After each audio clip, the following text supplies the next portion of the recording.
Mesdames et messieurs, mes chers collègues, nous reprenons nos auditions dans le cadre de la commission d'enquête parlementaire sur les conditions d'abattage dans les abattoirs français.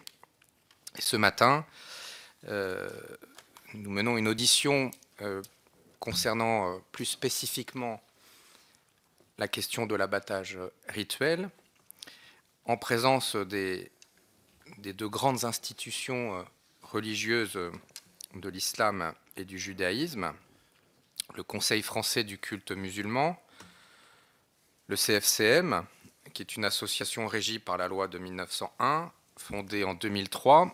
Cette institution a pour objet de représenter le culte musulman de France. Le CFCM est composé de diverses associations, organisations et bénéficie d'une représentativité géographique grâce aux conseils régionaux du culte musulman qui le composent. Le CFCM a notamment pour mission la formation des imams et des cadres religieux, l'arrêt du calendrier musulman et les fêtes religieuses, l'organisation de la célébration de l'Aïd, l'organisation du pèlerinage et l'organisation et la gestion du marché des produits certifiés halal. Et c'est sur ce dernier point que nous souhaitons, Monsieur le Président, vous interroger. Et je veux vous remercier, Monsieur le Président, d'avoir répondu à notre invitation. Vous êtes donc président du CFCM depuis le 30 juin 2015.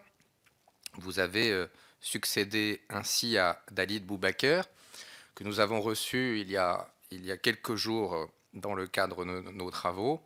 Et par ailleurs, vous êtes diplômé de l'École nationale des ponts et chaussées. Merci, monsieur. Et nous recevons également le consistoire central israélite de France. Ce consistoire a été créé en 1808. Il est l'institution représentative du judaïsme en France. Le consistoire central a notamment pour mission l'organisation du culte et du rabbinat, la formation des rabbins à l'école rabbinique de France et la gestion du cacheroute. Son président, Joël Mergui, ici présent, et je veux également l'en remercier, est président du consistoire central israélite de France depuis 2008, après avoir été précédemment président du consistoire de Paris. Et vous avez été réélu à la présidence il y a quelques jours, et je veux vous en féliciter, monsieur Mergui. Voilà, messieurs les présidents, ce que je vous propose, c'est de vous donner la parole pour un propos liminaire, et ensuite, comme de tradition, nos collègues ici présents vous poseront un certain nombre de questions sur un sujet, évidemment, qui nous intéresse particulièrement. C'est vrai que nous avons fait une visite inopinée, comme nous en avons pris l'habitude maintenant, dans un abattoir à spécificité rituelle il y a quelques jours, mardi matin, à Meaux. Et donc le sujet de l'abattage rituel est un sujet parmi d'autres, puisque on sait bien que les vidéos qui ont été à l'origine de la création de cette commission d'enquête, les vidéos clandestines de L214, concernaient de l'abattage conventionnel. Mais la question de l'abattage rituel est un sujet pour nous, et nous souhaitions rencontrer les présidents des deux institutions représentatives de ces deux grands cultes en France. Monsieur, alors, c'est vrai, j'oublie assez souvent un élément important avant d'ouvrir nos travaux. C'est d'abord de vous rappeler que nos auditions sont ouvertes à la presse, qu'elles sont diffusées en direct sur le portail vidéo de l'Assemblée nationale, qu'elles sont consultables à tout moment, que certaines de ces auditions sont diffusées sur la chaîne parlementaire, et que conformément aux dispositions de l'article 6 de l'ordonnance du 17 novembre 1958, je vais vous demander de prêter serment, de dire la vérité, toute la vérité, rien que la vérité, en vous demandant de lever la main droite et de dire « je le jure ». Je le jure. Merci beaucoup. Je vous propose donc de prendre la parole. Monsieur le Président du Consistoire central israélite de France, si vous voulez bien.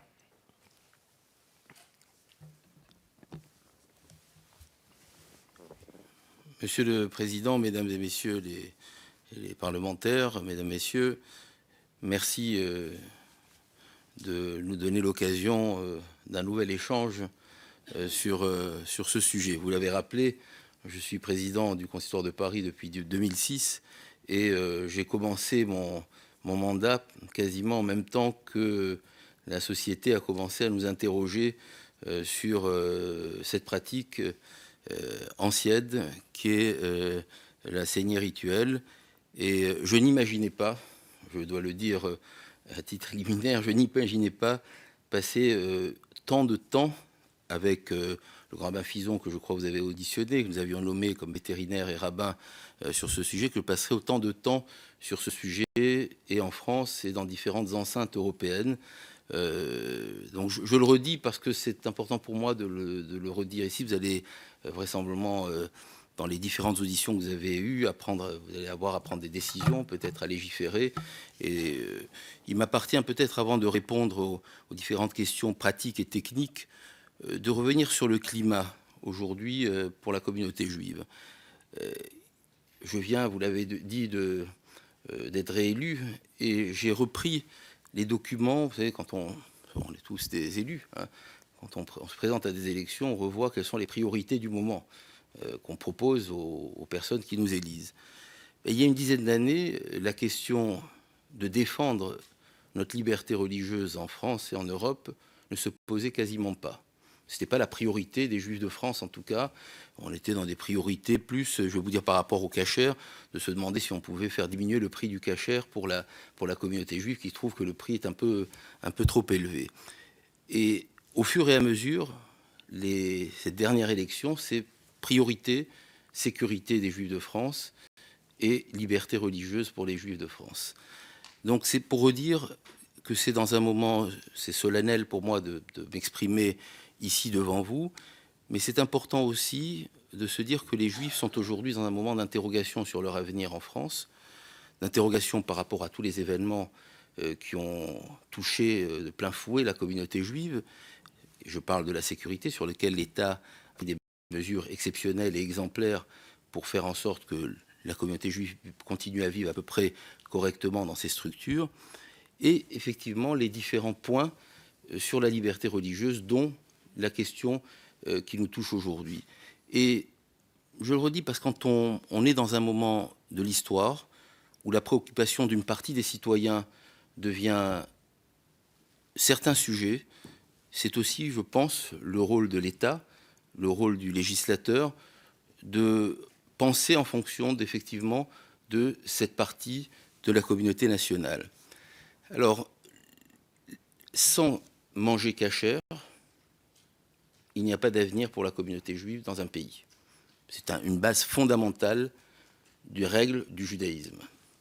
Je ne peux pas imaginer que la France, dans laquelle vit la principale communauté juive, et la principale communauté musulmane d'ailleurs, en Europe, puisse prendre des dispositions qui puissent revenir sur cette pratique. Mais je le souligne parce que le fait qu'on sache dans la communauté juive qu'on est régulièrement auditionné sur le sujet, qu'on a régulièrement à débattre sur le sujet, que régulièrement des attaques sur le sujet reviennent, en plus de l'atteinte à la sécurité, il y a une forme d'atteinte à notre liberté de conscience qui, effectivement, induit des comportements et parfois des envies de certains membres de la communauté juive de quitter la France. Notre responsabilité conjointe, la responsabilité, vous avez rappelé que le consistoire existe depuis le 1808 et que ça fait donc plus de 2 siècles que le consistoire agit, malgré toutes les vicissitudes de l'histoire que nous avons pu rencontrer, pour faire en sorte que la communauté juive puisse traverser toutes les épreuves en continuant à vivre le plus sereinement possible dans notre pays. Et je crois que le travail conjoint qui est fait entre l'État et le consistoire permet cela. L'abattage rituel ou la saignée rituelle est une pratique effectivement très ancienne. C'est une pratique juive qui a été la première pratique qui a permis de garantir le respect de l'animal. On est tous ici pour parler d'abattage, c'est-à-dire qu'on est tous ici pour parler d'animaux qui vont être consommés donc qui vont être tués pour être consommés. Et donc, l'idée, c'est de savoir comment on fait en sorte qu'il soit consommé en ayant fait le moins souffrir l'animal. C'est la question fondamentale qui a été posée à la communauté juive depuis le début de son existence, où il a fallu trouver des solutions pour consommer de la viande en faisant le moins souffrir l'animal. Je voudrais rappeler simplement que dans la tradition juive, plusieurs textes fondamentaux rappellent l'importance de l'animal et l'importance du bien-être animal. On ne peut pas se nourrir dans la tradition juive avant d'avoir nourri les animaux qui sont autour de nous. On ne peut pas, il y a le repos shabbatique, l'arrêt du 7e jour, qui est devenu d'ailleurs une règle internationale d'un arrêt d'un jour par semaine, il concerne aussi l'animal. C'est pour redire que sur cette question-là, depuis l'origine, ça a été une question fondamentale dans la tradition de la communauté juive. La façon d'abattre est depuis toujours faite de façon, et là j'arrive dans le vif du sujet, de façon à limiter au maximum la souffrance de la bête abattue. J'ai pu voir que vous avez eu un nombre important d'auditions, donc je ne vais pas revenir sur tous les détails techniques, mais redire simplement que la longueur du couteau, la lame de couteau qui doit être sans aucune aspérité, s'il y a une aspérité, celui qui fait la saignée n'a pas le droit de faire la saignée. La formation de ce qu'on appelle le shochet, celui qui pratique la saignée dans l'abattoir, tous ces éléments sont faits de façon à ce que l'abattage se fasse sans douleur et en limitant en tout cas au maximum la douleur. Et toutes les études que nous avons de ces dernières années ne prouvent pas qu'il y ait une méthode qui soit scientifiquement meilleure par rapport aux autres. Et donc, voilà, je pense que l'idée, c'était de donner peut-être quelques grands éléments sur l'esprit du moment, l'importance aussi de redire que dans l'enceinte européenne, je dois rendre hommage à notre pays d'avoir maintenu sa défense en Europe pour que l'abattage rituel continue à se faire, qui ne souffre pas, disons, d'une forme d'exception, mais qu'il puisse effectivement continuer à se faire en France. Et donc, on donne l'exemple pour l'ensemble de l'Europe dans nos règles. Je dirais même, j'ai eu l'occasion souvent de le redire, c'est actuellement une dérogation. Je considère que peut-être il faudrait réfléchir à ce que ce ne soit plus une dérogation, parce que je pense, je suis médecin, je suis donc un scientifique, j'ai essayé d'étudier au maximum toutes les règles et toutes les études qui ont pu se faire. Je pense que la méthode d'abattage de la shrita, telle qu'on l'appelle dans la communauté juive, permet effectivement de répondre à l'attente aujourd'hui de notre société sur le bien-être animal. À moins qu'il s'agisse d'une volonté d'instrumentaliser un problème sur une question de laïcité, alors on est sur un autre sujet, mais je voudrais espérer que notre pays continuera à défendre la liberté de conscience, mais sur la question effectivement du bien-être animal, je voudrais être précis sur notre conception. Maintenant, la question qui se pose régulièrement de l'étourdissement préalable, sur laquelle je reviendrai peut-être dans le cadre de vos questions, l'animal doit être conscient et vivant au moment de la saignée, parce qu'il ne doit pas être blessé avant, et parce qu'on considère que cette saignée va immédiatement lui faire perdre conscience, et donc il n'est pas nécessaire de le blesser avant. Je voudrais simplement rappeler 2 chiffres. L'abattage rituel juif concerne 1,6% de l'abattage rituel en général, c'est-à-dire moins de 200 000 bêtes par an, sur, je crois, à peu près 9 millions de bêtes qui sont abattues par an. D'après les études, les ratages de ce qui est appelé l'étourdissement préalable, mais si on doit dire, c'est la perforation du crâne préalable qui permet d'étourdir l'animal. Les études montrent qu'il y a des ratés, qui varient selon les études entre 17%, 20%, 56%. Et donc sur la masse globale des 9 millions, admettons même qu'il y ait 10 ou 20% de ratés, ça fait quand même plusieurs millions de bêtes dans lesquelles la méthode actuelle pose une véritable problématique sur le fait qu'après, la saignée qui est faite après, puisqu'elle est considérée être faite sur un animal inconscient et que dans 20% des cas, disons, il est conscient, ça fait 1 million, 2 millions peut-être de bêtes dans lesquelles la bête est encore consciente au moment où elle est saignée.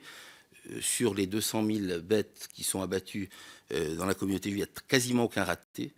Quasiment aucun raté, c'est-à-dire que, et même s'il y en avait, ça va concerner finalement un nombre très limité de bêtes. Je reviendrai peut-être sur des aspects techniques qui permettent de s'assurer que la saignée rituelle juive permet effectivement que le cerveau ne soit plus irrigué en quelques secondes, et donc une perte de conscience très rapide, et donc une insensibilisation très rapide. Voilà quelques éléments généraux pour vous dire un peu la position générale de la communauté juive, qui reste quand même très attentive à ce que je suis en train de dire aujourd'hui, mais très attentive à ce qu'aujourd'hui, la France, qui a marqué ces dernières années son envie de dire aux Juifs de continuer à croire en notre avenir dans ce pays, au moment où peut-être d'autres pays nous poussaient du pied pour venir, nous donner des signaux pour venir. Je crois que c'est très important que la France continue aussi bien à marquer, je le dis parce qu'on est là sur la question de l'abattage rituel, mais vous êtes des représentants de la nation sur tant d'autres sujets. C'est important qu'on s'assure, en même temps qu'on a des militaires devant toutes nos synagogues pour continuer à vivre notre culte sereinement, qu'on s'assure qu'il n'y a pas et qu'il n'y aura pas de remise en cause de notre liberté de conscience. Merci. Merci, Monsieur le Président. Je vais donner donc maintenant la parole à Monsieur le Président du Conseil français du culte musulman. Merci. Bonjour à toutes et à tous. Monsieur le Président, Monsieur le rapporteur, Mesdames et Messieurs les députés, Monsieur le Président du Consistoire central, cher Joël Mergui, Mesdames et Messieurs, tout d'abord, permettez-moi de vous dire que je suis très honoré de m'exprimer devant vous, représentant de la Nation, ici même, au sein même de l'Assemblée nationale, dans le cadre de votre commission, qui s'occupe d'un sujet d'une grande importance et d'une grande actualité, puisqu'il s'agit des conditions d'abattage des animaux de boucherie dans les abattoirs français. J'interviens effectivement devant vous sur un sujet qui tient à cœur au CFCM, à savoir notamment l'abattage rituel musulman, mais l'abattage rituel d'une manière générale. Et j'interviens également aux côtés de mon cher ami M. Joël Mergui, et je trouve cette symbolique très forte. Je vous remercie de nous avoir invités en même temps, car l'abattage rituel musulman et l'abattage rituel juif sont proches et convergents. D'ailleurs, à ce sujet, le Consistoire central et le CFCM ont décidé de mettre en place une commission commune mixte sur l'abattage rituel.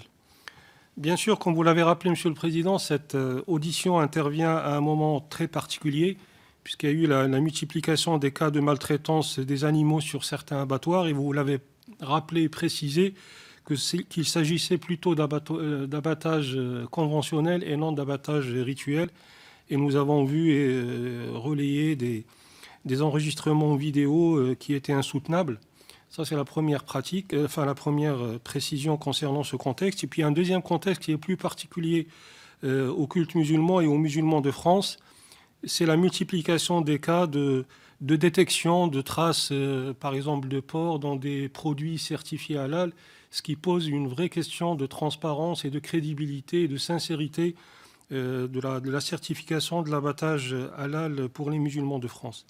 Et donc c'est pour ça que le CFCM travaille depuis pratiquement sa création, et plus particulièrement à partir de 2008, sur l'élaboration d'une charte halal pour les musulmans de France, parce que justement cette charte a pour objectif de constituer le référentiel religieux commun à l'ensemble des musulmans de France, qui a pour objectif de définir le caractère halal des produits carnés et de leurs dérivés.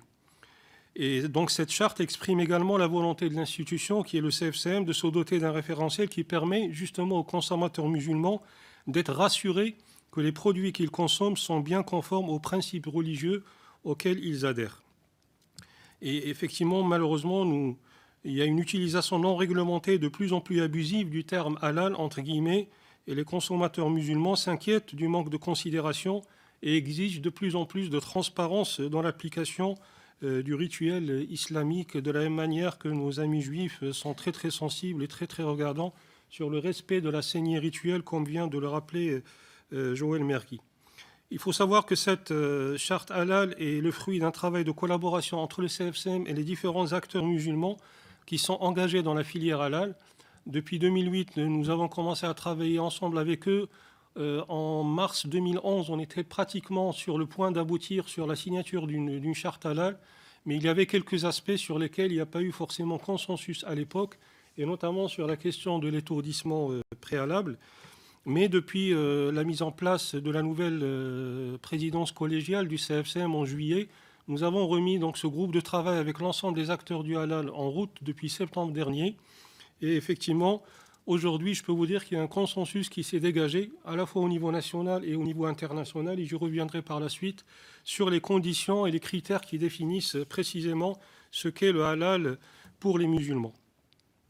Bien sûr, l'application de cette charte doit se faire dans le cadre des textes réglementaires, qu'ils soient internationaux, européens ou européens, et dans le cadre des textes législatifs français, nous y sommes très sensibles.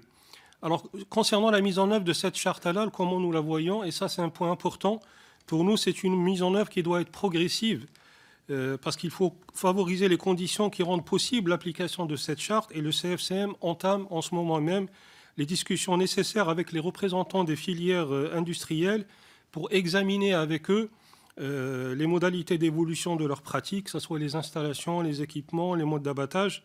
Et donc ces discussions ont pour but de permettre la mise en œuvre et la mise en conformité de leur site de production d'une manière progressive. Et donc il va y avoir une période d'adaptation, une période transitoire à travers laquelle nous allons, en concertation avec les acteurs de la filière, des filières industrielles halal, convenir d'une mise en œuvre progressive du respect de ces conditions et de ces critères. Alors la charte halal du CFCM, pour bien comprendre, elle est composée de deux parties. Une partie qui est le référentiel religieux, qui définit au niveau de la religion musulmane quels sont les critères qu'il faut respecter.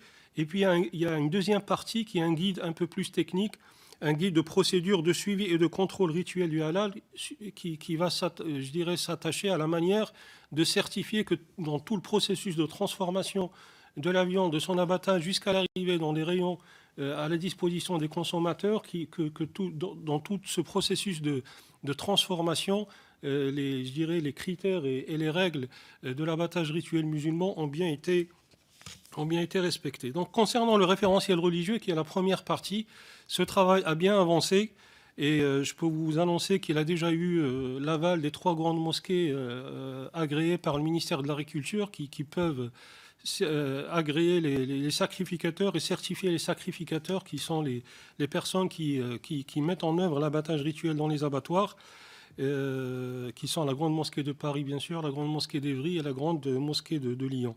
Et puis, nous avons commencé là aussi donc à aborder la deuxième partie, qui est le guide des procédures de suivi et de contrôle.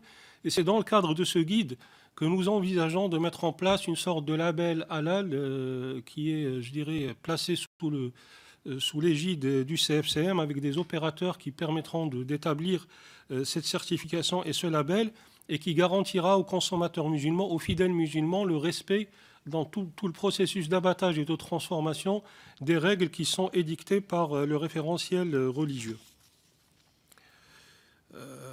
Concernant la problématique justement du bien-être animal, qui est l'une des préoccupations majeures, que ce soit pour le rite israélite ou pour le rite musulman, bien sûr, je dirais que les animaux dans la religion musulmane sont considérés comme une communauté à part entière, semblable à celle des hommes. Et j'en veux pour preuve un verset du Coran. Permettez-moi de citer un verset dans l'enceinte de l'Assemblée nationale.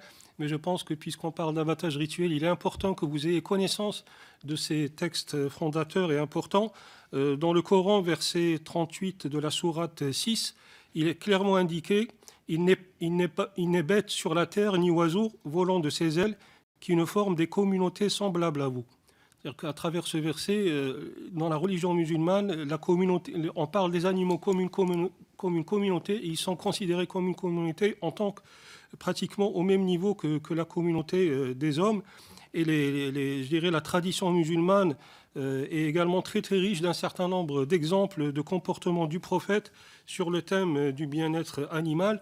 Il y a un hadith, une parole du prophète dans laquelle il dit qu'il y a une femme qui est entrée en enfer pour avoir fait mourir de faim une chatte. Elle ne l'avait, je cite le prophète, elle ne l'avait ni nourrie ni libérée pour qu'elle se nourrisse elle-même. Et donc, dans la conception justement de la religion musulmane, l'homme a certes le droit de tirer profit des ressources de la terre, et notamment des animaux, mais il a le devoir de le faire en bonne intelligence et dans le respect justement du bien-être animal. Et d'ailleurs, à ce sujet, pour parler plus particulièrement de l'abattage rituel, un jour, le prophète avait vu quelqu'un qui avait immobilisé la bête, et puis il aiguisait son couteau devant elle, et il s'est insurgé en lui disant « Tu veux donc la faire mourir 2 fois? Pourquoi n'as-tu pas aiguisé ton couteau avant de l'immobiliser ?» Donc il y a quand même un certain nombre de dispositions très très pratiques pour ne pas souffrir, justement, comme le disait Joël Mergui, ne pas faire souffrir l'animal au moment de l'abattage. Et bien sûr, il y a des règles très très précises et des prescriptions très précises sur la manière d'effectuer cet abattage. Je veux rappeler encore un hadith, une parole du prophète, dans laquelle il dit « Dieu a prescrit la bienveillance envers toute chose. Si vous immolez, faites-le de la même manière. Et si vous égorgez animal, faites-le de la même manière que l'un d'entre vous aiguise bien son couteau et qu'il soulage son animal. » Donc la dimension du soulagement de l'animal et de la bienveillance et de la bienséance dans l'exécution de l'abattage rituel est quelque chose de très très important. Concernant la manière de procéder à l'abattage, il y a effectivement deux acteurs majeurs dans le processus d'abattage. On reviendra après, si vous voulez, dans quelques détails techniques. Mais il y a 2 acteurs majeurs qui sont le contrôleur, donc ce qu'on appelle al-muraqib en arabe. Et donc, c'est celui qui vérifie la conformité, justement, de l'abattage par rapport à ces critères qui sont édictés par l'abattage rituel musulman. Et donc, sur ce contrôleur, il y a un certain nombre de conditions qui doivent être satisfaites. Bien sûr, il doit être musulman. Il doit être formé aux conditions d'abattage rituel. La question de la formation est quelque chose de fondamental et d'important. Et il doit être également très, compétent sur la traçabilité du halal. Donc ça, c'est le contrôleur. Et puis vous avez un deuxième acteur majeur, c'est le sacrificateur. C'est ce qu'on appelle al-mudaki. Et donc le sacrificateur doit être bien sûr agréé par les autorités religieuses, qui sont les 3 grandes mosquées en l'état actuel des choses, dont je vous ai parlé tout à l'heure, et qui ont été agréées par le ministère de la Culture par un arrêté de décembre de 1994 pour la grande mosquée de Paris, et celui de 1996 pour les grandes mosquées de Lyon et d'Évry. Donc le sacrificateur doit être agréé par ces autorités religieuses compétentes, et en particulier, il doit être également musulman, et il doit là aussi avoir suivi une formation préalable attestant de ses capacités à exercer l'abattage rituel. Et là-dessus, l'ensemble des organisations musulmanes, que ce soit le CFCM, les fédérations musulmanes, les acteurs du halal, les grandes mosquées, sont en train de mettre en place une vraie formation pour ces sacrificateurs, pour qu'ils justement puissent procéder à cet acte de saignée rituelle ou d'abattage rituel dans les meilleures conditions possibles. Alors concernant quelques règles, et je terminerai par là, ou quelques conditions de l'abattage rituel qui s'appelle en islam la dakat, bien sûr, il convient de rappeler que l'animal doit être respecté et les animaux destinés à l'abattoir doivent être transportés confortablement, sans stress, et doivent bénéficier d'un repos avant l'abattage. Ça, ce sont des règles que nous avons édictées dans le référentiel religieux que nous avons co-signé avec les 3 grandes mosquées. Deuxièmement, un animal ne doit jamais être sacrifié à la vue d'un autre. Et on a vu le hadith, la parole du prophète qui le rappelait tout à l'heure. Le couteau doit être soustrait au regard de la bête avant son sacrifice. Il y a également une autre règle qui est que l'abattage doit avoir lieu sans aucune forme d'étourdissement, que ce soit avant ou après. Et donc ça, là aussi, il y a un consensus qui s'est dégagé d'une manière claire entre le CFCM et les 3 grandes mosquées agréées. Et comme l'a rappelé devant vous le rabbin Fizan la semaine dernière, je rejoins ce que disait M. Joël Mergui, que la mise à mort des animaux sans étourdissement est une exigence rituelle, certes, mais qui participe également au bien-être animal et à l'hygiène. Alors concernant parfois quelques séquences insoutenables comme nous avons pu voir dans certaines séquences vidéo. Bien sûr, aucune intervention ne doit être portée sur l'animal jusqu'à ce qu'il soit totalement inanimé. Et aussi, il est particulièrement interdit de dépecer, de déplumer l'animal ou d'intervenir sur la plaie avant son inertie complète. Et ça, c'est une condition qui est claire et qui est clairement indiquée dans le référentiel religieux que nous sommes en train d'établir. Je terminerai juste par un petit mot sur les perspectives, justement, et je pense là-dessus que les abattoirs et l'industrie alimentaire, d'une manière générale en France, doivent absolument anticiper et faire évoluer leur processus d'abattage pour relever justement les défis qui se présentent à nous, et ils sont au nombre de 3. Le premier, c'est répondre à la très forte demande des citoyens français de confession musulmane qui réclament de plus en plus d'accéder à du halal sécurisé, à du halal certifié, qui soit vraiment conforme au rite musulman.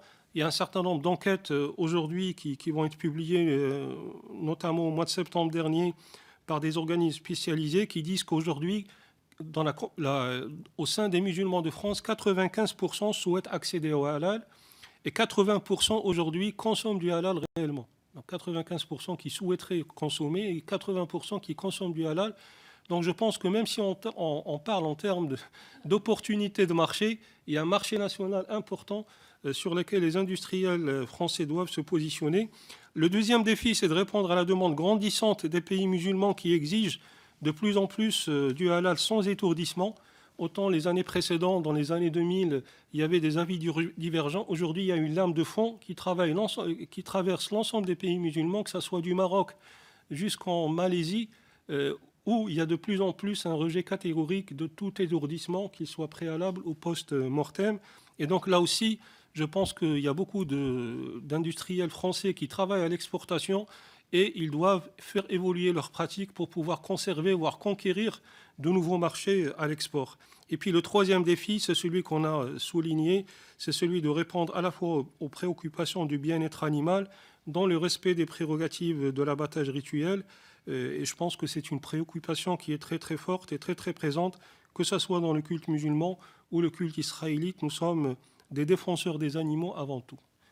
Je vous remercie. Merci, Monsieur le Président. Avant de donner la parole à mes collègues, je voulais vous poser quelques questions. Vous avez évoqué, je vais rebondir sur une information que vous nous avez donnée, en tout cas que je ne connaissais pas, la création d'une commission mixte de vos deux religions sur l'abattage rituel. Est-ce que vous pourriez nous en dire plus? Voilà, j'ai saisi cet élément que vous nous avez donné. Alors, plusieurs questions. Vous avez évoqué la certification de la viande halal et cachère en France. Est-ce que vous pouvez nous dire combien y a-t-il d'organismes certificateurs dans notre pays? Quel est leur statut et comment sont-ils financés? Donc, premier point, les organismes certificateurs. Je voulais savoir, donc vous avez bien décrit la formation des sacrificateurs, donc je ne reviendrai pas dessus. Je voulais savoir, est-ce que la carte de sacrificateur qui est donc délivrée, est-ce qu'elle est valable à vie? Est-ce qu'il s'agit pour ces sacrificateurs d'une profession exercée à plein temps ou de façon ponctuelle? Et puis, je vais revenir sur la question de l'étourdissement, parce que c'est vrai que peut-être par facilité, et puis parce que c'est la réalité, ce que nous voulons aborder ici, et je veux vous répondre, Monsieur le Président du consistoire, c'est finalement la technique d'abattage. Il ne s'agit pas de rentrer dans un débat sur la laïcité, sur la viande cachère, sur la viande halal. Ce qui préside les travaux de notre commission, c'est la question du bien-être animal et c'est la façon dont l'animal est abattu. Et j'allais dire, notre débat, il est plus sur la question de l'abattage avec ou sans étourdissement que sur la question de l'abattage rituel au sens religieux du terme, même si vous indiquez les motivations religieuses de ce mode d'abattage. Donc, la question que je vais vous poser est en relation avec la logique de notre commission. Et d'ailleurs, c'est la raison pour laquelle nous avons souhaité tous ensemble, parlementaires de la Commission, toujours en abordant cette question de l'abattage rituel, je vais utiliser cette expression, associer en permanence, pour éviter toute instrumentalisation, associer en permanence les responsables du culte musulman et du culte juif, toutes les tables rondes que nous avons menées, associer les deux religions pour que les choses ne soient pas instrumentalisées à d'autres fins que celles qui nous préoccupent, c'est-à-dire la question du bien-être animal. Alors, vous avez évoqué effectivement l'évolution de la position du culte musulman. Aujourd'hui, néanmoins, l'abattage rituel avec étourdissement est admis dans certains pays dans le monde. Alors, comment expliquez-vous ces différences aujourd'hui? Et est-il envisageable pour vous d'imposer en France l'étourdissement post-jugulation des animaux destinés à l'abattage rituel? Et le cas échéant, quels seraient les obstacles à une telle mesure qui, selon vous, s'y opposeraient? Je voulais aussi vous demander, Monsieur le Président du Consistoire, là plus particulièrement, j'ai interrogé les grands rabbins qui étaient présents il y a quelques jours sur la question de la pratique de l'extirpation du nerf sciatique afin que l'intégralité de l'animal abattu, selon le rite juif, intègre le circuit cachère.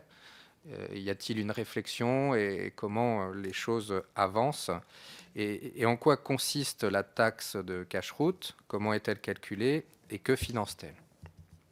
Enfin, dernière question. Quelle est votre position concernant l'étiquetage des produits indiquant le mode d'abattage, à savoir avec ou sans étourdissement? Donc c'est la conséquence de la question précédente sur votre acceptation ou pas d'une forme d'étourdissement, soit préalable avec réversibilité, soit post-jugulation. Voilà, Monsieur le Président du Consistoire. Oui, il y a beaucoup de questions. Je vais essayer d'être complet mais synthétique. Commission mixte, vous l'avez rappelé, vous avez vous-même organisé une commission mixte, puisque vous nous associez tous les deux dans le même sujet. Nous avons eu une réunion de nos deux bureaux, du bureau du CFCM et du bureau du consistoire, d'ailleurs symboliquement à l'école rabbinique, là où se forment les rabbins, et nous avons vu ensemble quelles sont les préoccupations communes sur lesquelles il pouvait avoir une réflexion commune. Je pense que c'est important que une instance de représentation des cultes en France dans laquelle toutes les religions se parlent régulièrement. Là, c'est un sujet qui nous concerne tous les deux, donc c'est important qu'on réfléchisse ensemble et qu'on ait des modèles qui soient les plus parallèles possibles. Concernant les organismes certificateurs, bon, le consistoire est l'organisme certificateur en France. Les cartes d'abattage sont signées par le grand rabbin de France. Et ça n'exclut pas, du fait du marché de l'import-export, qu'il y ait de la viande qui soit abattue dans d'autres pays européens sous d'autres certifications et qui arrive en France. Elle n'est pas obligatoirement reconnue par l'ensemble de la communauté juive. Elle peut poser d'ailleurs des problèmes sur lesquels la réflexion doit être poussée, puisque en France, tous nos chouratim, ceux qui pratiquent l'abattage rituel, répondent à un cahier des charges précis qui a été vu avec le ministère de l'Agriculture, et ils ont tous un certificat de protection indépendamment de leur formation de plusieurs années pour pouvoir pratiquer l'abattage rituel.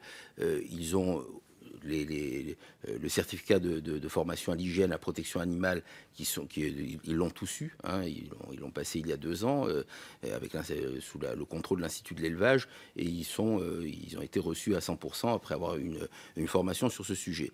C'est pas obligatoirement le cas de la viande qui peut être importée. D'ailleurs, c'est vrai sur d'autres sujets, donc je ne rentre pas, mais vous m'avez posé une question précise sur la certification. Donc en France, c'est le consistoire via le grand rabbin de France, donc qui signe la carte d'abattage, qui est renouvelée tous les 6 mois. Il est évident que c'est pas une carte à vie, c'est renouvelé tous les 6 mois, et quasiment tous ceux qui pratiquent l'abattage rituel, pour la plupart, c'est leur métier. Parfois, ils peuvent être en même temps rabbins, parfois, ils peuvent être en même temps enseignants, mais pour la majorité des cas, c'est un métier éprouvant et difficile. C'est leur métier. Et si, effectivement, dans certains cas, ils ne remplissaient plus les règles, certaines règles. Il peut arriver que la carte ne soit pas renouvelée. Et ils sont en permanence, ils ont une formation continue permanente, c'est-à-dire qu'ils sont évalués par il y a ceux qui pratiquent l'abattage et puis il y a les surveillants qui sont à côté d'eux et ils sont évalués régulièrement de façon à pouvoir continuer à pratiquer l'abattage. Vous m'avez posé la question sur le nerf sciatique. Effectivement, quand la saignée est faite, la moitié arrière de la bête n'est pas consommée par la communauté juive. Et c'est parce qu'on n'a pas le droit de consommer le nerf sciatique, donc qui est sur la partie arrière de la bête. Donc le nettoyage de la bête pour enlever le nerf sciatique est très complexe. Donc il y a souvent une réflexion là-dessus. Il faut qu'on reste. J'ai parlé aussi pour la communauté juive. C'est souvent un sujet qui me revient. C'est le prix du kasher. Ça revient cher. Si on devait utiliser encore plus de personnel pour nettoyer ce nerf sciatique, ça risquerait d'impacter davantage le prix final. Mais l'étude est régulièrement faite, en particulier dans le contexte que nous vivons aujourd'hui, pour savoir si nous aurions des personnes suffisamment expérimentées et formées pour pouvoir effectivement procéder à à enlever le nerf sciatique dans des façons correctes au niveau religieux, qui permettrait effectivement d'utiliser la deuxième partie de la bête. Vous m'avez parlé de la taxe, je dirais de la redevance sur la cache-route, qui fait souvent l'objet de discussions. Au consistoire de Paris, elle est d'1,66 € par kilo. Elle est un peu différente en fonction des différentes régions dans lesquelles il y a des shohatim. C'est une redevance qui permet de financer la filière du kasher. Je m'explique. Il n'y a que, je ne sais pas comment c'est d'ailleurs pour le halal, mais tout ce qui est kasher, ce sont les shohatim. Je pense que tout le monde est expert dans le mot shohatim, c'est celui qui procède justement à la saignée rituelle, sont payés par le consistoire. Ils ne sont pas payés par les abattoirs. Donc ils ne sont pas payés par les consommateurs. Je le dis parce qu'il y a eu un certain nombre d'informations fausses qui ont circulé. Donc ils sont payés par le consistoire grâce à cette redevance. C'est-à-dire que cette redevance permet de payer les shohatim, elle permet de payer les mashgirim, ceux qui surveillent les shohatim, qui surveillent le couteau, qui font leur formation. Elle permet finalement de financer tout le réseau qui nous permet d'être autonomes dans la production de kasher. Ce ne sont pas les abattoirs qui financent ceux qui font la saignée, c'est la communauté juive qui la finance via le consistoire de Paris pour l'essentiel de la production kasher, le consistoire de Marseille, le consistoire de Lyon, le consistoire de Strasbourg, qui financent donc les shohatim. Parfois, ce sont les opérateurs, dans certains cas, qui financent, mais en tout état de cause, c'est grâce à cette redevance, et c'est ce qui occasionne le surcoût de la viande, puisque nous finançons cette redevance et que nous n'utilisons pas, là c'est aussi très important de le savoir, quand un shochet arrive et que sur une production de 100 bêtes, du fait des règles religieuses qu'on vous a déjà expliquées, mais sur lesquelles je redirai deux mots, une fois que la saignée est faite, on vérifie les poumons de la bête, et si certaines adhérences dans les poumons ne le rendent pas propre à la consommation pour le kasher, cette bête est utilisée pour le non kasher. Mais elle a quand même été abattue, et l'abattage a été quand même financé par le consistoire, même si cette bête se retrouve dans un autre circuit et pour la partie arrière de la bête. Donc il n'y a aucune perte pour la société, il y a plutôt un gain pour la société, puisque nous finançons 100% et que nous en utilisons 25-30%. Alors vous voulez nous aider en nous disant utilisez toute la bête, vous allez pouvoir... bon, mais finalement, en n'utilisant pas la partie arrière de la bête, qui est souvent la partie noble de la bête et la plus recherchée, nous la laissons à la consommation générale. Alors qu'elle est... Voilà, c'était simplement pour redire sur la taxe. Sur l'étiquetage, je crois que j'ai à peu près répondu à toutes les questions, j'ai noté brièvement. Sur l'étiquetage, qui se repose régulièrement, on a souvent considéré que ça serait une stigmatisation de la façon dont c'est abattu. Si ça correspondait à quelque chose qui était en lien scientifiquement prouvé avec le bien-être animal, peut-être qu'on se dirait effectivement, mais là, je crois que toutes les études montrent qu'il n'y a pas de différence dans la souffrance animale entre les différents modes d'abattage, et notamment par la saignée rituelle faite par nos shoratim. Ça, c'est un premier point. Le second point, il faudrait alors, si on devait être dans l'information du consommateur, il faudrait prendre en considération d'autres points, de dire quand il y a des ratés. Je parlais des ratés.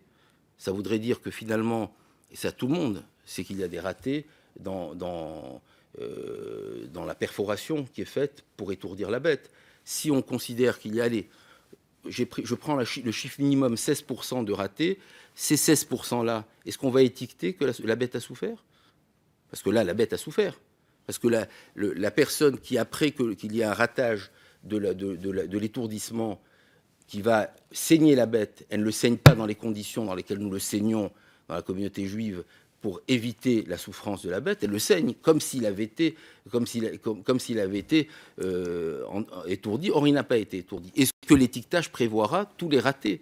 Est-ce qu'il dira que les porcs sont gazés ou qu'ils sont étourdis au CO2? C'est-à-dire, est-ce que l'information sera complète? Et ça, c'est la dernière audition, je l'ai eue au Sénat, avec une collègue du Sénat qui était un peu difficile avec moi. Et après, j'ai eu des réactions, parce que tout est filmé, de la communauté juive en me disant, mais pourquoi on ne parle jamais dans ces enceintes de la corrida, de la chasse, des poussins qui sont broyés, est-ce qu'on parle de tout ça? Parce qu'on parle que des bêtes cachères. Donc, je veux dire, est-ce qu'il y aura des chapons, hein? Chapons, c'est quand même beau, une grande production française. Est-ce qu'on parle des chapons? Donc, etc., etc. Donc, pour tout cela, on dira a été castré, si a été ça. Donc, l'étiquetage, pour être sérieux et pour ne pas donner l'impression à la communauté musulmane ou à la communauté juive que ce n'est pas effectivement ce que vous avez dit au départ, que ce n'est pas une question de laïcité ou d'entrave religieuse, mais une question de clarté. Il faudrait qu'il aborde tous les sujets, c'est-à-dire qu'il n'y ait pas un étiquetage préférentiel en abattage rituel en mettant derrière toutes les images qu'on a pu voir horribles, qu'il y a une forme de barbarie à l'abattage rituel, etc., et qu'on oublie toutes les autres ratés de l'abattage qui finalement font souffrir la bête. Donc voilà les différents points de réponse à vos questions qui me permettent aussi de redire que je pense... je vais revenir aussi, pardon, parce que je crois qu'il y a des spécialistes sur la saignée, parce que j'ai à chaque fois dit que il y a des études qui disent que ça ne fait pas plus souffrir la bête. Je voudrais revenir sur un aspect très technique, et pardon de devoir le dire aussi. Je suis médecin, donc je redonne quelques. Je suis pas vétérinaire, mais bon. Il y a sur les bêtes qui sont propres à la consommation du kasher, c'est-à-dire les bovins et les ovins. Je ne parle pas ni du porc ni du cheval qui ne sont pas consommés par la communauté juive. Il y a une particularité anatomique, qui est le polygone de Willis. Je ne sais pas s'il y a des vétérinaires ici, mais le polygone de Willis, c'est une anastomose, c'est-à-dire qui fait un lien entre les artères et les veines jugulaires qui sont devant et l'artère dorsale qui irrigue le cerveau donc des bovins et des ovins. Quand il y a une saignée qui est faite de la bête, donc des bêtes uniquement, je parle pour les bêtes qui sont reconnues cachères, parce que ce polygone n'existe pas dans le cheval et et le porc. Quand il y a une saignée, ce polygone, c'est une anastomose. J'explique, une anastomose, c'est comme une dérivation qui existe entre les artères qui sont devant et l'artère qui est derrière. Donc normalement, quand on saigne devant, l'artère qui est derrière continue à irriguer le cerveau. Mais du fait de cette anastomose, dès la saignée, c'est chanté complètement, et le cerveau de la bête, l'artère, il y a une déviation qui se fait par le polygone de Willis, et le cerveau n'est plus irrigué, donc il y a une inconscience de l'animal, et très vite une insensibilité de l'animal. C'est spécifique, c'est curieux, mais dans le judaïsme, on retrouve beaucoup de choses qui sont... c'est spécifique aux deux catégories de bêtes que le judaïsme a le droit de consommer, ce qui veut dire que la saignée rapide telle qu'elle est faite permet immédiatement de faire en sorte que le cerveau n'est plus irrigué et donc que l'animal est tout de suite inconscient et insensible. Voilà, c'est quelques points d'explication qui, j'espère, vous permettront d'éclairer davantage votre réflexion. Merci beaucoup. Monsieur le Président. Oui, donc je pense que Joël Mergui a déjà répondu sur un certain nombre de points et je me joins à ce qu'il a dit, notamment sur la commission mixte où effectivement, à cette réunion des deux instances, des deux bureaux, des deux institutions, nous avons identifié un certain nombre de dossiers sur lesquels il y avait un travail commun à mener, notamment la formation des cadres religieux, la prévention de la radicalisation, tout un tas de sujets. Et le sujet de l'abattage rituel nous a paru effectivement un sujet de convergence et de centre d'intérêt commun. Et donc nous travaillons pour effectivement unir, je dirais, nos efforts et nos réflexions et nos travaux sur le sujet. Concernant les organismes certificateurs, il faut savoir que pour le culte musulman, aujourd'hui, je vous ai dit tout à l'heure qu'il y avait deux acteurs majeurs. Il y a le sacrificateur et il y a le contrôleur. Le sacrificateur, effectivement, il est certifié par les trois grandes mosquées. Il doit être certifié par l'une des trois grandes mosquées. Par contre, les contrôleurs, c'est une activité qui est un peu plus libre, un peu plus ouverte. Bien sûr, les trois grandes mosquées se sont dotées de leur propre organisme de contrôle. C'est ce qu'on appelle les OCH, les organismes de contrôle du halal. Donc les trois grandes mosquées ont leur propre organisme OCH, mais il y a des organismes de contrôle indépendants qui se sont créés. L'un des plus connus, c'est AVS, à votre service, qui fait un contrôle, je dirais, assez rigoureux. Et puis d'autres, tels que Halal Service, Brez Halal, il y a aussi un organisme de contrôle qui existe en Bretagne. Donc, donc la question je dirais, du contrôle, elle est ouverte. Ce sont des associations au niveau des statuts qui sont des associations loi 1901 et qui ont leur propre mode de rémunération qui est basé sur cette activité de contrôle. Et donc, ils ont effectivement géré une possibilité de contribuer à terme au financement du culte musulman. C'est l'une des questions que nous sommes en train d'étudier avec ces acteurs du halal, que ce soit les trois grandes mosquées ou les acteurs, les OCH, les organismes de contrôle du halal, à partir, je dirais, des différentes levées de fonds qu'ils peuvent avoir sur le contrôle du halal, de pouvoir effectivement contribuer dans un deuxième temps au financement du culte musulman.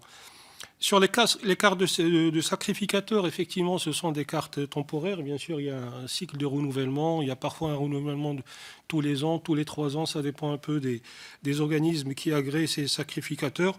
Pour la plupart, ce sont des activités à plein temps. C'est le métier de la personne parce qu'il y a une activité, je dirais, qui le justifie. Mais il y a parfois également, on assiste parfois à des sacrificateurs ou des contrôleurs qui sont à temps partiel, donc qui interviennent ponctuellement. Parce qu'en général, dans les abattoirs, vous avez surtout des abattoirs mixtes qui font à la fois du halal et du conventionnel. Les je dirais, les premiers abattages sont plutôt réservés au halal pour qu'il n'y ait pas un mélange des deux abattages. Et donc, l'abattage lui-même, il se termine aux alentours de 10h, 11h. Donc, il y a d'autres sacrificateurs ou contrôleurs qui ont une autre activité dans le reste de la journée. Concernant la question de l'étourdissement, vous avez signalé effectivement qu'il y avait un certain nombre de pays musulmans qui admettaient ou qui toléraient l'étourdissement. C'est une réalité. Il y a effectivement une multitude de points de vue. Mais aujourd'hui, comme je l'ai dit dans mon introduction, il y a un consensus qui est en train de se dégager. Il y avait des pays tels que l'Arabie Saoudite qui étaient moins regardants sur cette question, qui deviennent de plus en plus rigoureux sur la question. En Malaisie également, dans les pays du Maghreb. Donc c'est la fameuse lame de fond qui est en train aujourd'hui de s'opérer. Et donc il y a un consensus qui est en train de se dégager, pour ne pas dire une unanimité, concernant le refus de l'étourdissement.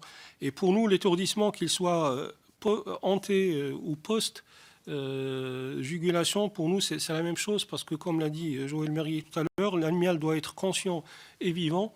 Et cette conscience et cette vie permet d'évacuer justement tout le sang qui est dans le corps, pour pouvoir justement éviter tout un tas de problèmes ou de complications sur le plan sanitaire par la suite. Concernant l'étiquetage, avec ou sans étourdissement, je ne vous cache pas que la discussion elle a lieu au sein du culte musulman. Elle a du pour et du contre. Parmi les pour, il pourrait y avoir une traçabilité, un peu contribuer à la traçabilité ou au fait de s'assurer que telle ou telle viande n'a effectivement pas subi d'étourdissement avant ou après.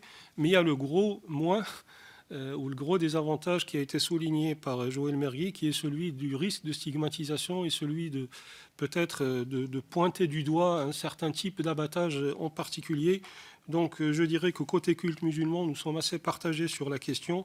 On voit qu'il peut y avoir potentiellement des points positifs, mais il y a potentiellement également des points négatifs qui peuvent être rédhibitoires. Voilà.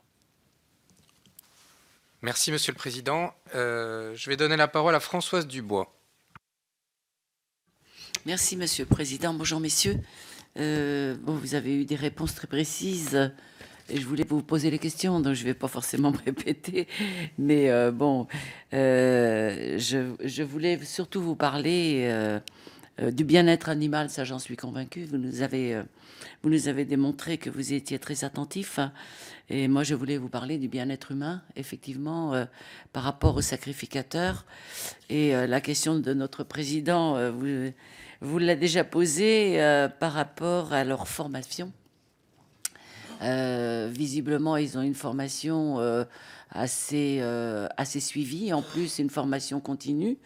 Et je voudrais savoir si c'est un métier, si ce sont des volontaires, si c'est ponctuel. Voilà. Donc, c'est quand même des réponses auxquelles vous avez en partie répondu. Vous nous avez dit que les cartes étaient renouvelées tous les 6 mois. Quels sont les critères de choix, éventuellement, que vous pourriez nous apporter pour désigner ces sacrificateurs? Parce qu'on a quand même entendu beaucoup de choses par rapport aux sacrificateurs. Hein. Moi, j'ai entendu dans mes quartiers des tirages au sort, des choses comme ça. Donc, ça fait... Non, mais vous savez, c'est le principe des rumeurs. Hein. Je vous vois froncer les sourcils, mais vous avez raison. Donc, il faut vraiment clarifier ces rumeurs et puis qu'on puisse affirmer des choses qui seront plus convaincantes. Voilà. Messieurs, oui, effectivement, je pense qu'il est important de clarifier, comme le dit notre collègue. Non, vous nous donnez... merci pour cette question qui nous donne l'occasion de reclarifier ce que nous avons un petit peu dit dans nos interventions. Hein. Non, c'est un vrai métier. C'est un métier compliqué, c'est un métier difficile, un métier dans lequel on ne trouve pas toujours les volontaires pour apprendre. Et c'est un métier où il y a une forme d'apprentissage qui se fait par ceux qui savent à ceux qui ne savent pas.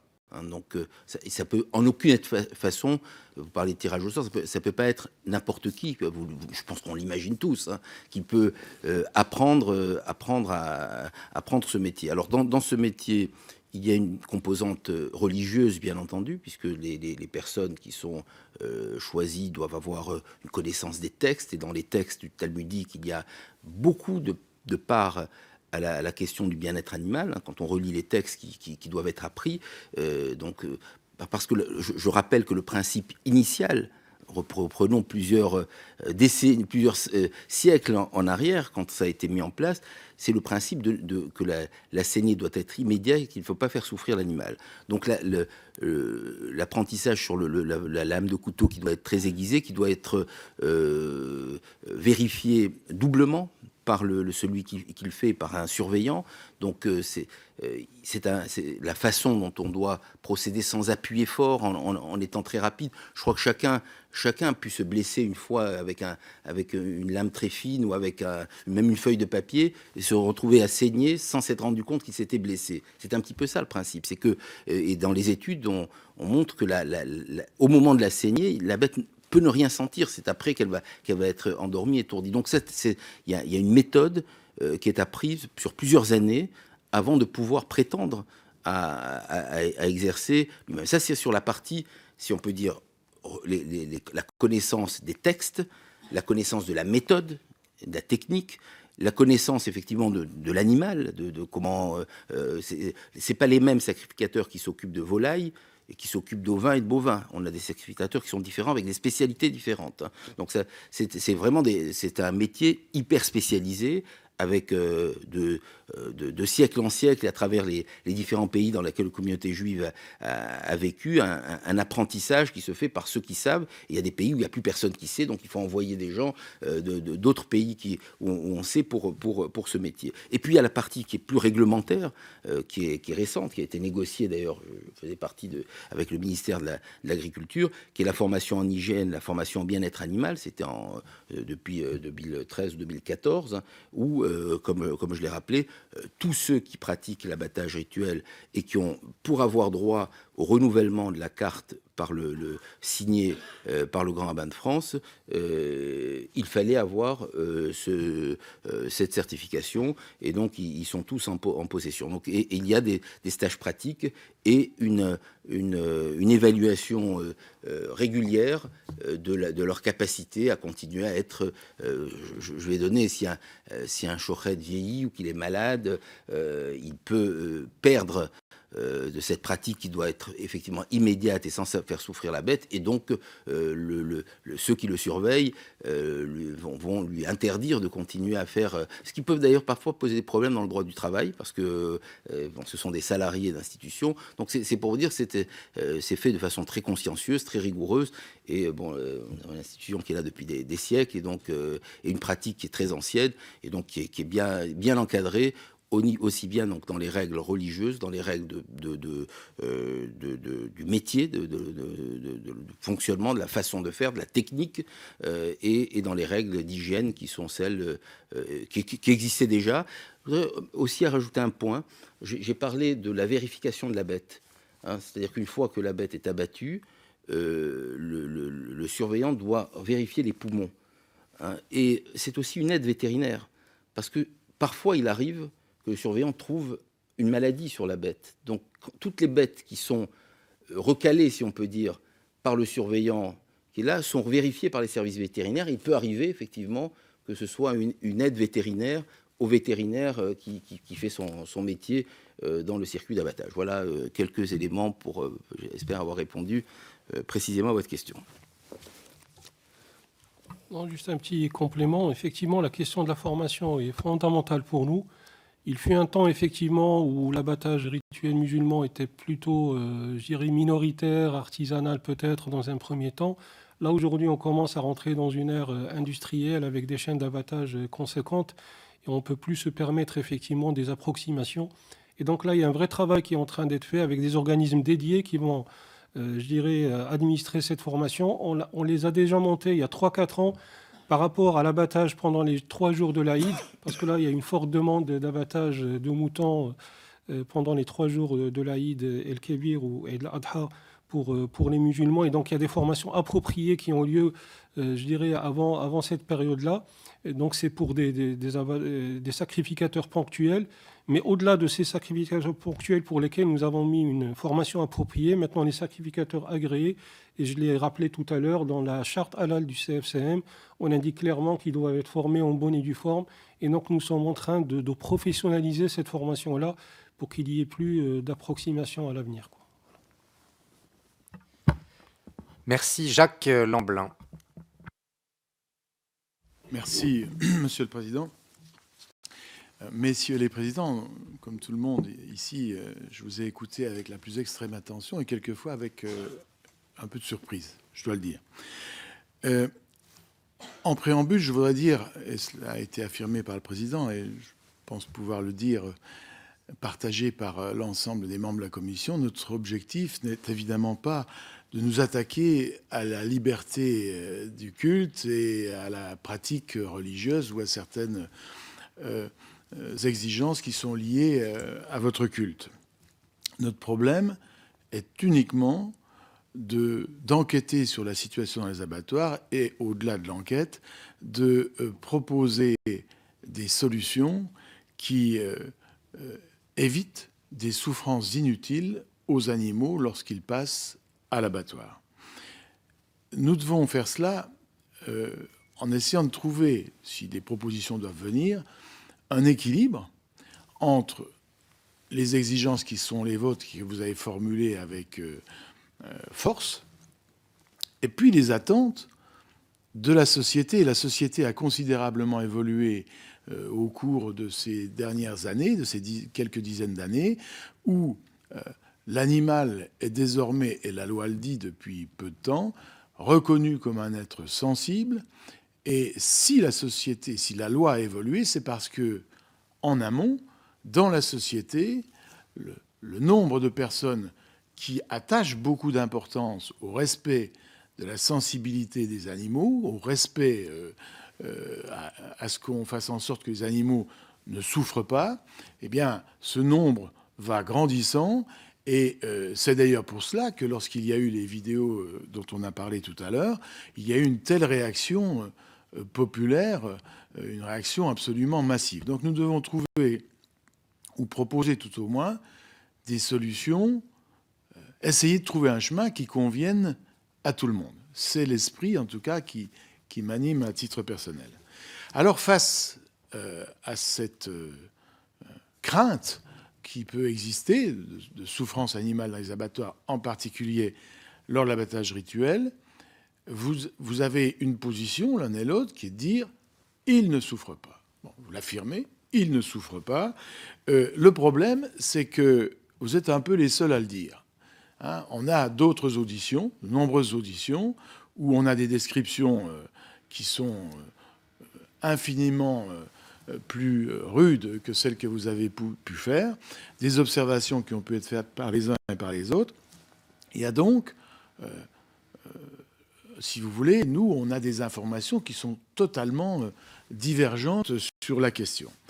Et évoquer qu'il y existe d'autres problèmes ailleurs ou que l'abattage conventionnel peut être accompagné de ratés, oui, il peut être accompagné de ratés, mais cela ne nous exonère pas, nous, de l'obligation de régler l'ensemble des problèmes. Le problème conventionnel, mais aussi, si les problèmes existent, les problèmes dans l'abattage rituel. On a une obligation de résultat, en quelque sorte, je le répète, en n'oubliant pas les attentes des communautés juives et musulmanes.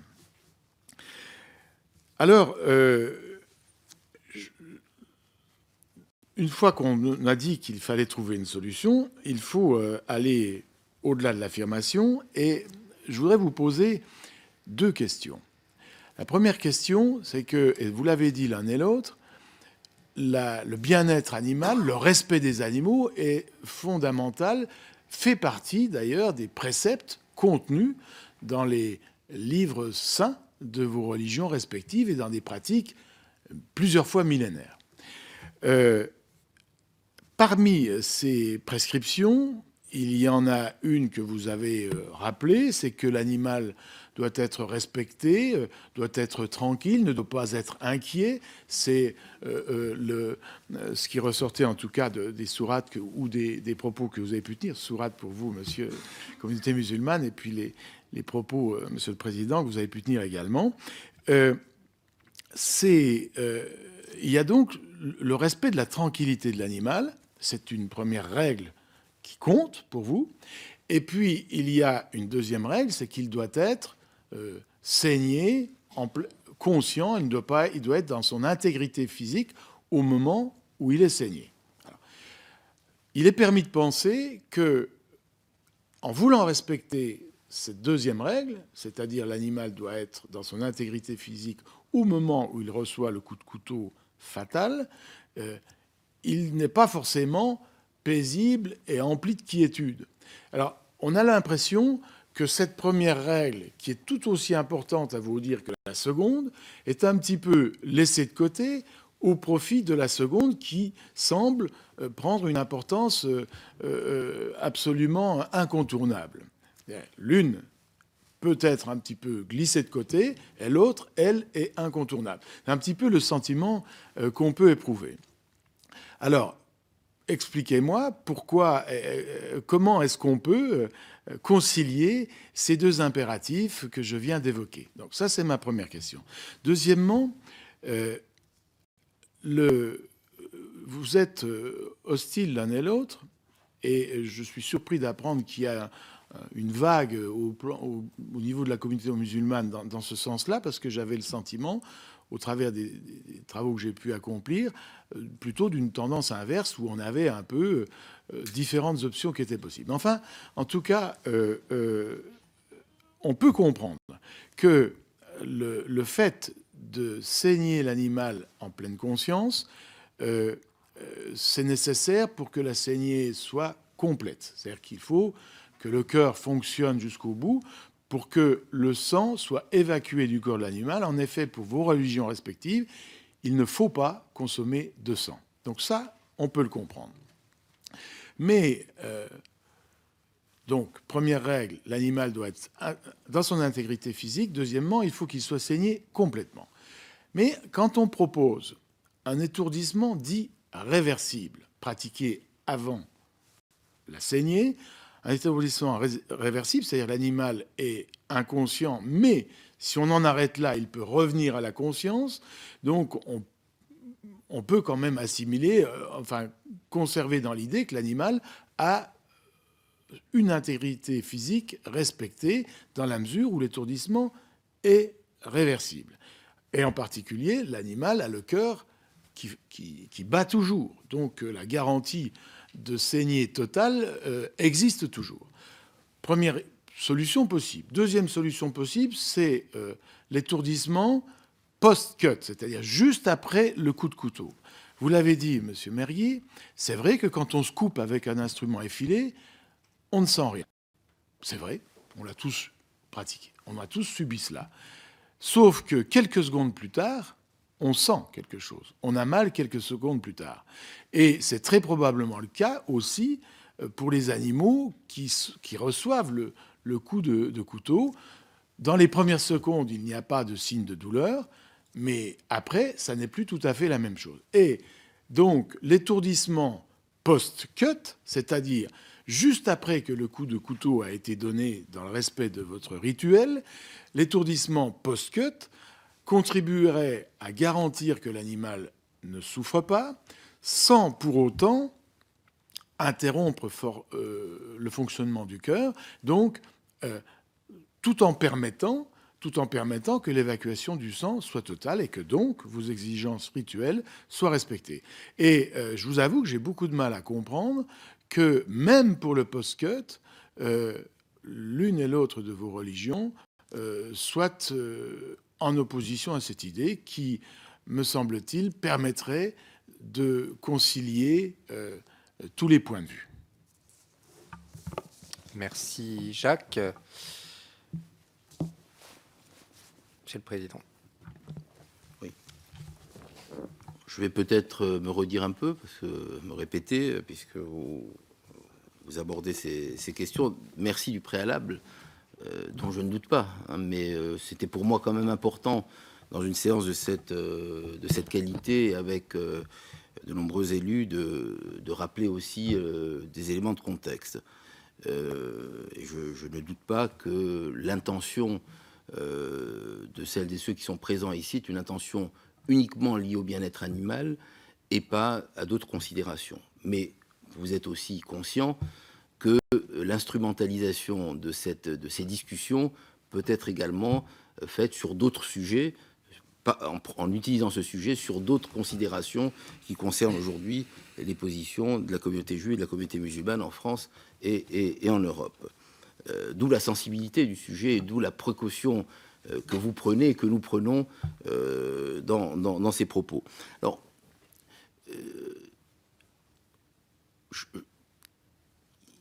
il m'est difficile de ne pas revenir sur un principe fondamental, c'est que toutes ces bêtes, quand elles arrivent dans un abattoir, c'est pour être tuées, pour être consommées. Non, il faut que ça soit clair, parce que quand on parle de bien-être animal, peut-être que J'ai parlé de souffrance. Oui, non, mais peut-être que la société imagine que les bêtes sont endormies, qu'elles sont anesthésiées. Elles vont quand même, pour ce qui est des bovins et des ovins, subir une tige perforante dans le crâne pour les étourdir. Donc je veux rappeler, et quand j'ai rappelé qu'il y a des loupés, c'est parce qu'il y a un sujet quand même sur les loupés. Et j'ai donné des chiffres, c'est pour aussi rappeler que quand il y a moins de 200 000 bêtes qui sont saignées par la shrita et qu'il y a près de 9 millions de bêtes en France qui subissent d'autres méthodes et dans lesquelles, s'il y a, quel que soit le pourcentage de loupés, il est supérieur de toute façon aux bêtes qui sont abattues rituellement. Donc c'est un véritable sujet qui doit être dans la transparence des débats, et vous avez dit que vous devez aussi régler ce problème-là. Donc j'ai bien entendu, comme le problème de la chasse, comme le problème de la corrida, comme le problème tous les autres problèmes que j'ai évoqués, parce que sinon là, il y aurait stigmatisation. Si tous les problèmes ne sont pas réglés en même temps, qui ne sont pas étudiés par la même commission, ça voudrait dire qu'on est en train de s'attaquer à une partie de la souffrance animale et pas à l'autre partie de la souffrance animale. Maintenant, nous considérons effectivement que la saignée, après c'est des avis d'experts, moi je me base sur le professeur Grandin, c'était quand même il y a 2 ou 3 ans qu'il a émis des avis. Les personnes, c'est compliqué d'aller savoir si la bête souffre, si elle ne souffre pas, le degré entre l'inconscience et l'insensibilité, mais je crois avoir répondu techniquement par la question du polygone de Willis, en disant, à partir du moment où la saignée se fait correctement, et du fait de la particularité anatomique des bêtes qui sont concernées par l'abattage rituel, le cerveau n'est plus irrigué immédiatement. Donc on peut considérer que le cerveau étant le centre de la douleur, on peut considérer, pour ce que vous disiez, on souffre après, on peut considérer que l'absence d'irrigation du cerveau immédiatement par cette particularité anatomique des bêtes entraîne vraisemblablement une insensibilité la plus rapide possible, et certainement quasiment aussi rapide que si on envoyait un coup de pistolet après, qui pourrait, avec les ratés également, faire d'autres dégâts. Voilà, c'était un peu sur ce point-là que je pense avoir un peu répondu à votre question. Sur la question d'après, vous savez, nos experts religieux dans l'islam et dans le judaïsme se concertent régulièrement sur le sujet. Et pour prendre Israël, dans lequel vit la plus importante communauté juive dans le monde. Donc la question est posée. Et de la même façon que des députés planchent sur la question ici, des députés en Israël sont régulièrement sollicités sur la même question. Je parle d'Israël parce que c'est effectivement là où il y a le plus grand abattage cachère dans le monde. Israël a interdit le foie gras. Parce que le lobby de dire on fait souffrir les oies en les gavant a fait qu'Israël a interdit le foie gras. Mais il n'a pas interdit l'abattage rituel parce que c'est les mêmes députés avec la même conscience des choses, parce que les études qui sont faites, toutes les études qui sont faites, ne prouvent pas aujourd'hui, alors vous avez beaucoup de personnes qui vous ont peut-être dit le contraire, mais il y a aussi des études, permettez-moi de m'appuyer sur celles qui permettent de dire que la saignée telle qu'elle est pratiquée ne fait pas plus souffrir que je parle même indépendamment des loupés, parce que si on est dans les loupés, c'est pratiquement 2 millions de bêtes qui souffrent tous les ans dans le silence général, qui souffrent, parce qu'une fois que la tige est allée dans la tête, dans le crâne, et que la bête n'est pas endormie, et qu'ensuite elle prend un coup de couteau, pas dans les mêmes conditions, elle souffre. C'est 2 millions de bêtes pratiquement qui souffrent tous les ans. Donc, si je parle de la saignée et dans un abattage, dans un étourdissement réussi, il y a des études qui disent qu'on ne peut pas savoir le degré d'insensibilisation et le degré d'inconscience et le degré d'insensibilisation reste le même. Maintenant, la règle religieuse fait que l'animal doit être vivant et conscient.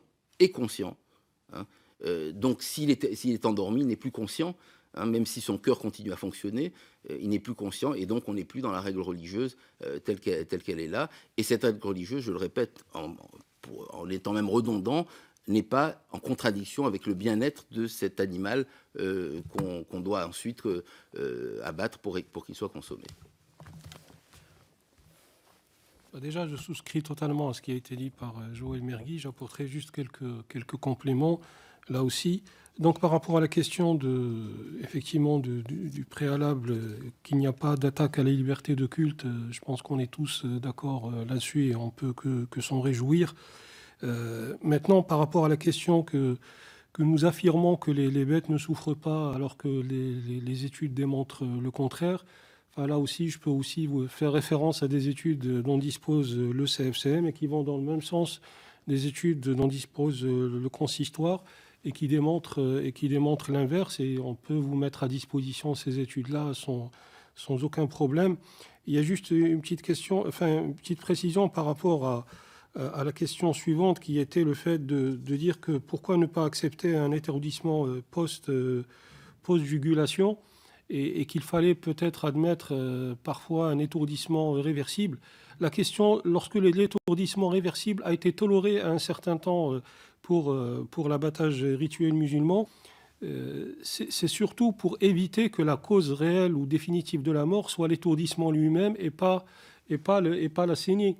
Mais pendant l'étourdissement, même s'il est réversible, la bête n'est pas consciente et donc elle ne réagira pas de la même manière que si elle était complètement consciente et vivante, quoi.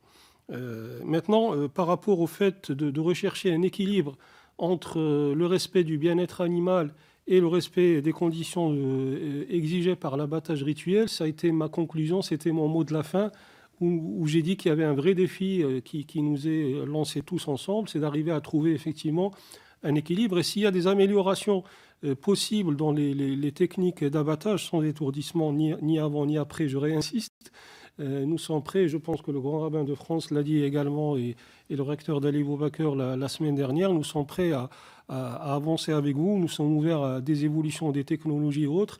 Mais il y a quand même des fondamentaux qui doivent être là. Et c'est ce qui apparaît notamment dans le référentiel religieux de la charte halal du CFCM pour le culte musulman. Merci. William Dumas. Merci, Président. 2 ou 3 petites questions.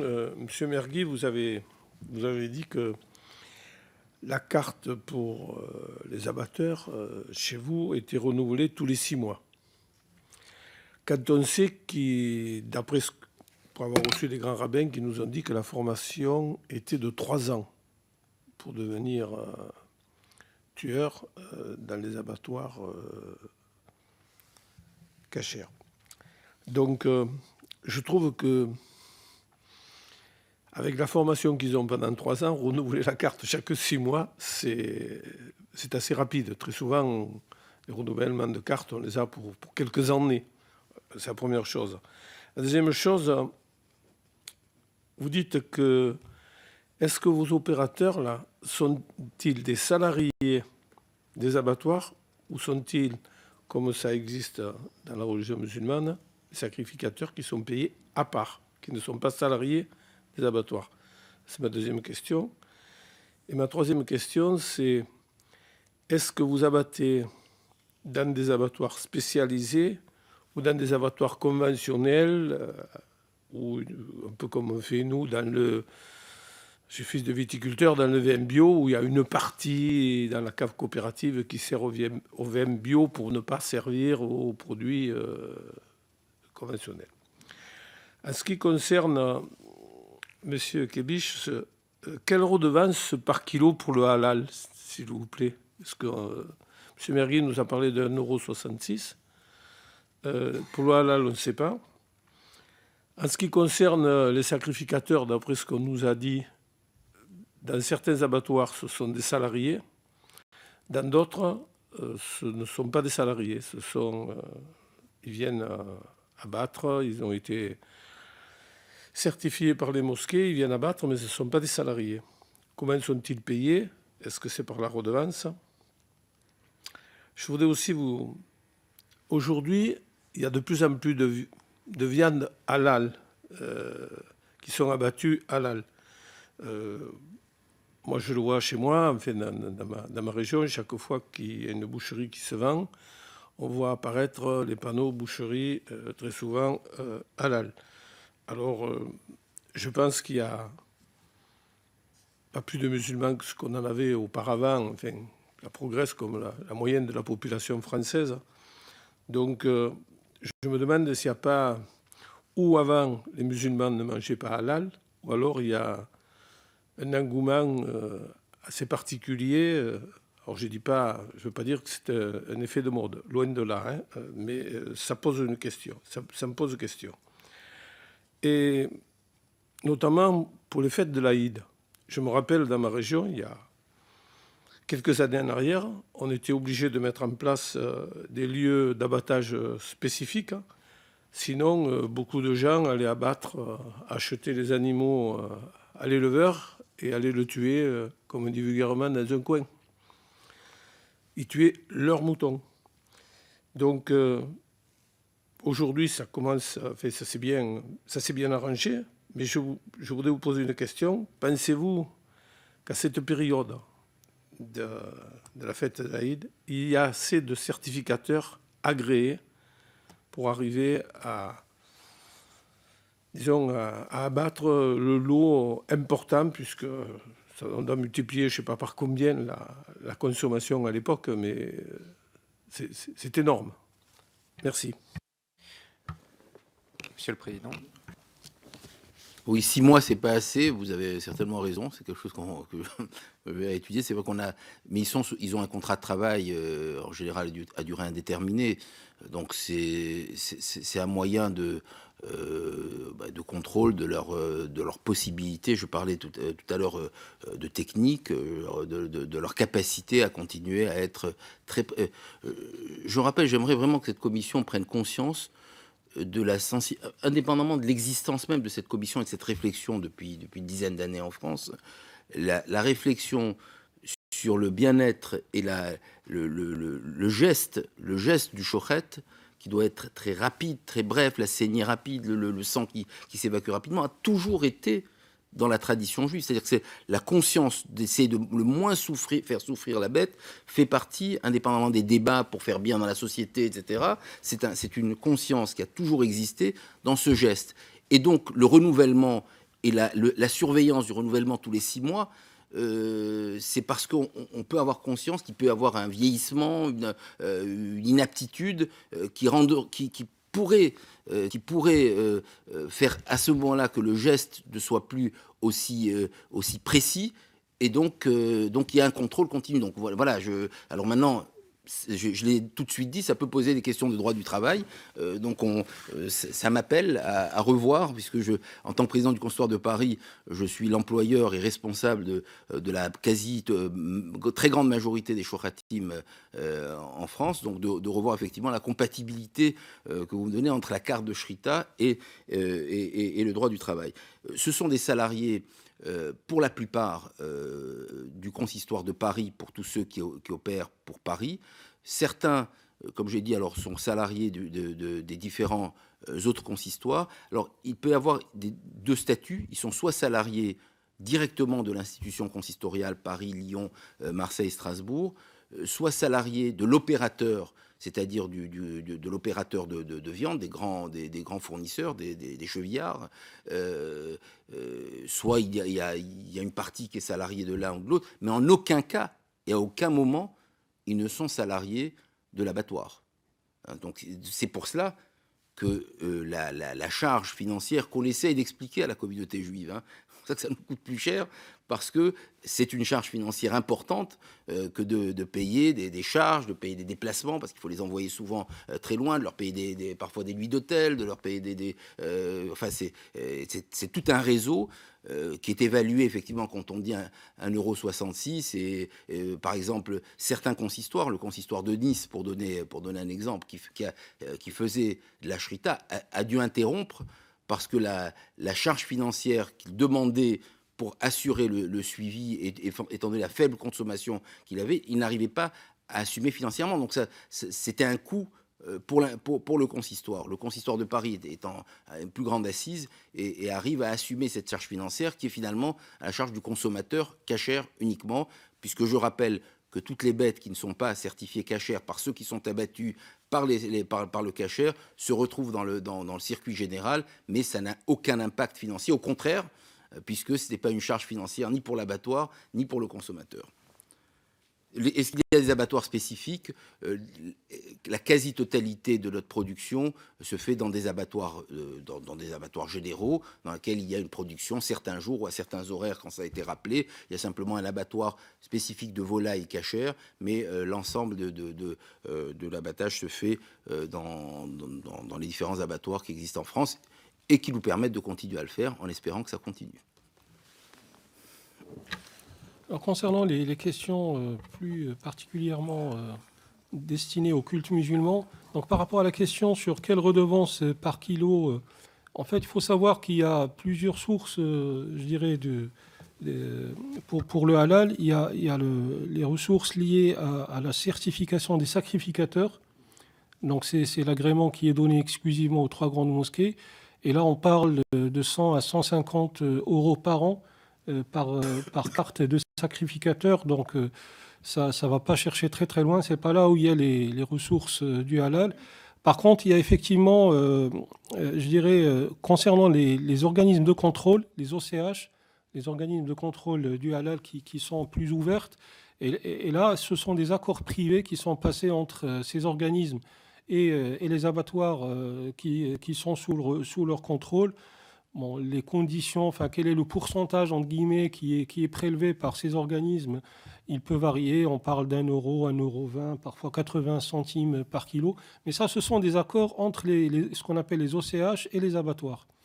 Maintenant, vous avez sûrement entendu parler d'une volonté du CFCM de mettre en place une sorte de redevance ou de prélèvement du halal pour pouvoir financer le culte musulman, proposition qui a d'ailleurs été reprise par certains hommes politiques, voire par certaines femmes politiques. Par rapport à ça, c'est une toute autre histoire. L'idée, c'est au-delà des revenus qui sont générés par l'agrément des sacrificateurs ou par les accords qui peuvent être passés par des associations ou des organismes de contrôle du halal et des abattoirs, c'est par rapport à l'ensemble du chiffre d'affaires qui est généré globalement par le halal, on parle de 5 à 6 milliards d'euros en France, c'est de dire que le CFCM peut favoriser ou faciliter la mise en œuvre d'une sorte de taxe ou de redevance. On avait pensé à un moment donné à un certain pourcentage qui viendrait s'ajouter justement au prix du kilo par exemple, de la même manière qu'il y a dans les grandes surfaces et des rayons de l'économie éthique, entre guillemets, où il y a 10 ou 15 centimes de plus qui sont prélevés sur le prix final des produits en donnant une garantie aux consommateurs que ces produits ne sont pas fabriqués par des petits Chinois ou par des mineurs qui sont, je dirais, utilisés dans des conditions un peu particulières. L'idée du CFCM, c'était initialement ça, c'est de mettre en place un certain prélèvement de l'ordre de 5 à 10 centimes par kilo. Et déjà ça mettrait, je dirais, ça permettrait d'avoir un levé ou une levée de fonds qui soit conséquente et qui permettrait de financer les œuvres de l'islam. Pour le moment, ça paraît encore un peu compliqué. On est en train plutôt de s'orienter vers une contribution sous la forme de dons de la part des acteurs du halal, une contribution forfaitaire annuelle. Ça éviterait de rentrer dans des comptes et éplucher des chiffres d'affaires des uns et des autres. Et je pense que là aussi, l'idée commence à faire un peu son chemin pour avoir une contribution forfaitaire par an des acteurs du halal, notamment les 3 grandes mosquées. Et ça permettrait au culte musulman, à travers une fondation ou un opérateur ou un organisme spécialisé, de collecter ces fonds et pour financer le culte musulman d'une manière générale. Concernant la question des sacrificateurs qui sont salariés ou pas, je pense qu'il faut faire la part des choses entre à la fois les sacrificateurs et les contrôleurs.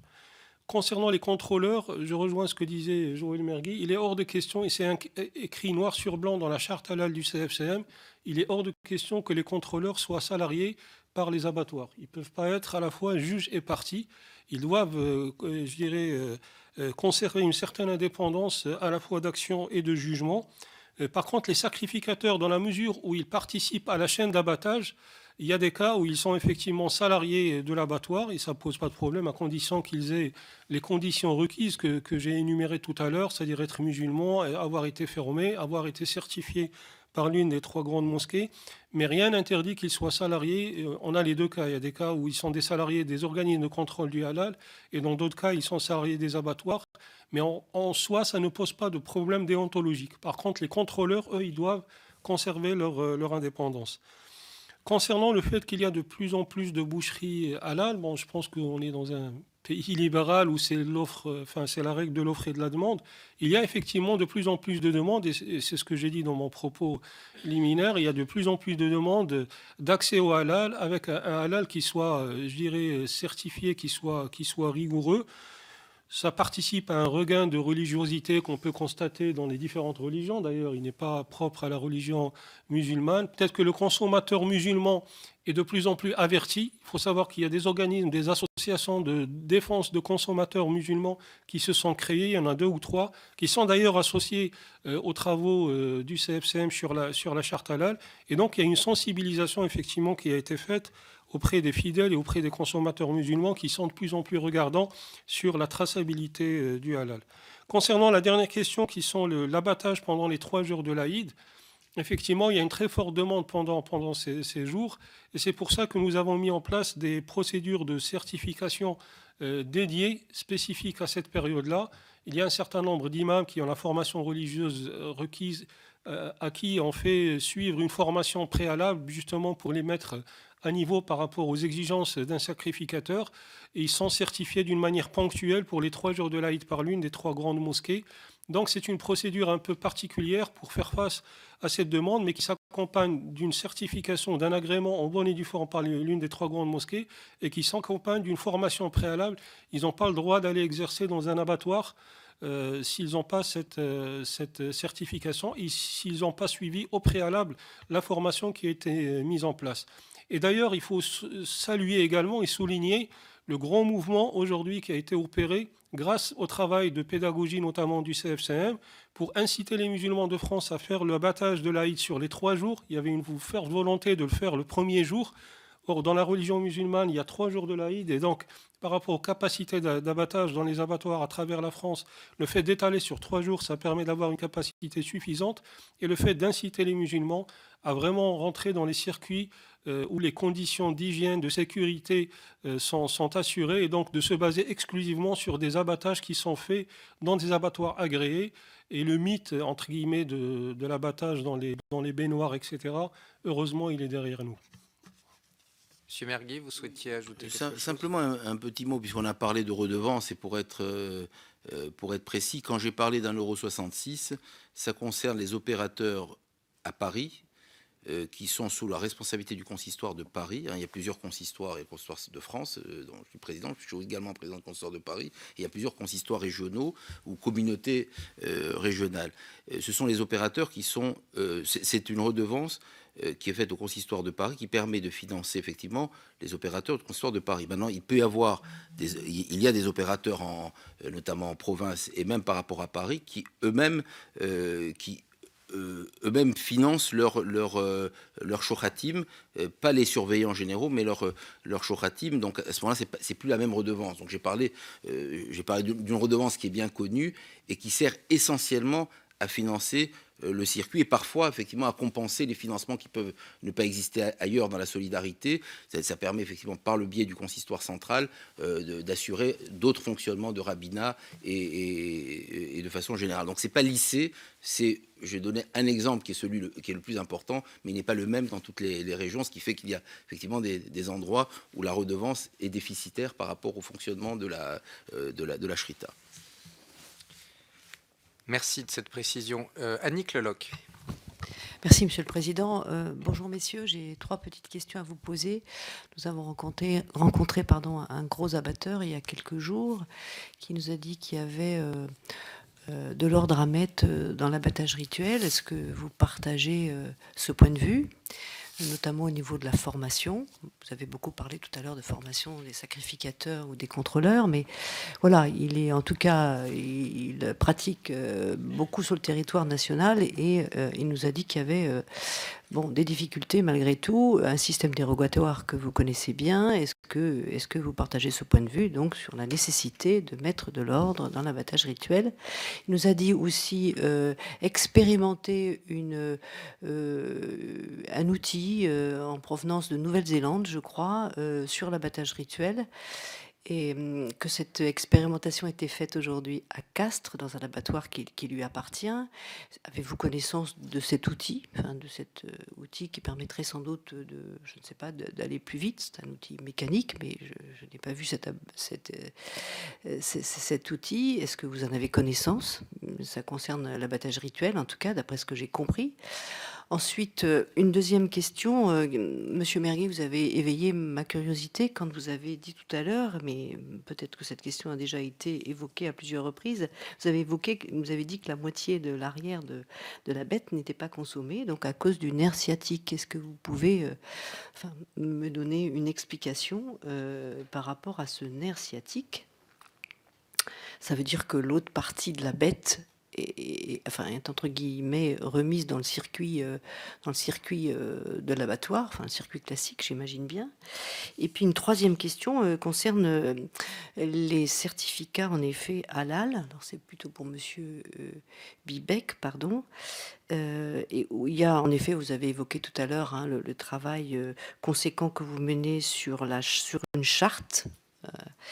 Parce qu'il y a aujourd'hui, semble-t-il, une multiplication un peu désordonnée de certificats halal. Il y aurait en effet, je ne sais pas, 6 certificateurs dans le pays.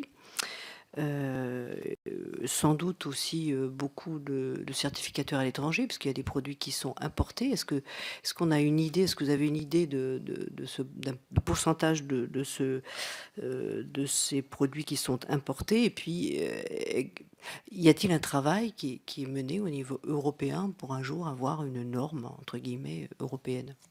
Je vous remercie. Monsieur le Président du Consistoire.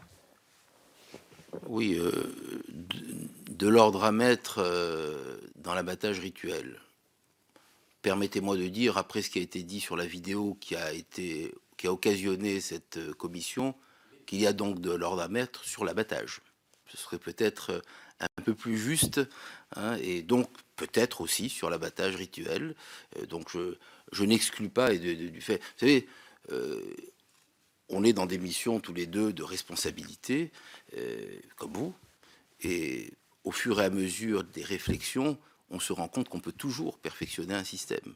Donc je suis à l'écoute de toutes les suggestions qui restent dans la règle religieuse, qui ne nous empêche pas de continuer à faire notre devoir par rapport à la communauté juive, à la communauté musulmane, de leur proposer la consommation cachère en respectant les règles de notre pays. C'est pour cela que nous avons été tout de suite favorables aux modifications réglementaires qui ont permis de demander qu'il y ait un certificat d'hygiène, certificat d'aptitude, et tous nos opérateurs et tous nos shochatim se sont conformés à cette règle et ont passé ces diplômes. Donc s'il y a d'autres règles, on y réfléchira. Je reviens quand même sur un point. Notre pays s'honorerait que ce ne soit plus à titre dérogatoire, mais qu'on inscrive de façon claire. Peut-être vous ai-je convaincu, peut-être qu'au fur et à mesure de la lecture des textes, on finira par se dire que c'est un mode d'abattage acceptable, avec les cadres qu'on pourra mettre. C'est difficile de se dire, même si on sait que des dérogations existent pour plusieurs sujets, on aurait l'impression, pardon à Noir, je parle aussi pour la communauté juive, qu'après des siècles d'organisation dans la communauté juive, pour pouvoir pratiquer notre culte, on bénéficie d'une mesure dérogatoire. Et si la France décidait que cette mesure, après vos réflexions, votre travail, en encadrant encore mieux, en nous imposant encore plus de règles pour la shrita, qu'il y a plusieurs possibilités d'abattre, dont la saignée rituelle encadrée de telle ou telle façon. Voilà, je lance cela, peut-être un jour serai-je entendu, et ça serait une belle chose dans ce contexte aujourd'hui pour notre pays, où on veut donner l'exemple à l'Europe de ce qu'est le vivre ensemble et de permettre à notre liberté et conscience de pouvoir s'exercer sans entraver ni le bien-être animal, ni le reste de notre société, qui sait bien tous les efforts qui sont faits pour respecter. Nous étions sur l'écologie il y a quelques mois ensemble pour défendre toute cette vision importante pour le monde, et nous sommes là aussi pour défendre le bien-être animal. Le nerf sciatique, pardon, c'est une règle religieuse sur laquelle je ne reviendrai pas, je ne suis pas rabbin, mais c'est une règle religieuse qui fait qu'on a l'interdiction de consommer le nerf sciatique. Or, le nerf sciatique est sur la partie postérieure de la bête, et donc il y a des endroits, et très certainement en Israël, où la production est plus importante. Il y a eu des différents pays où, quand la production était très importante, il y avait des experts qui savaient effectivement décortiquer la partie arrière de la bête et enlever le nerf sciatique pour rendre propre à la consommation la partie arrière.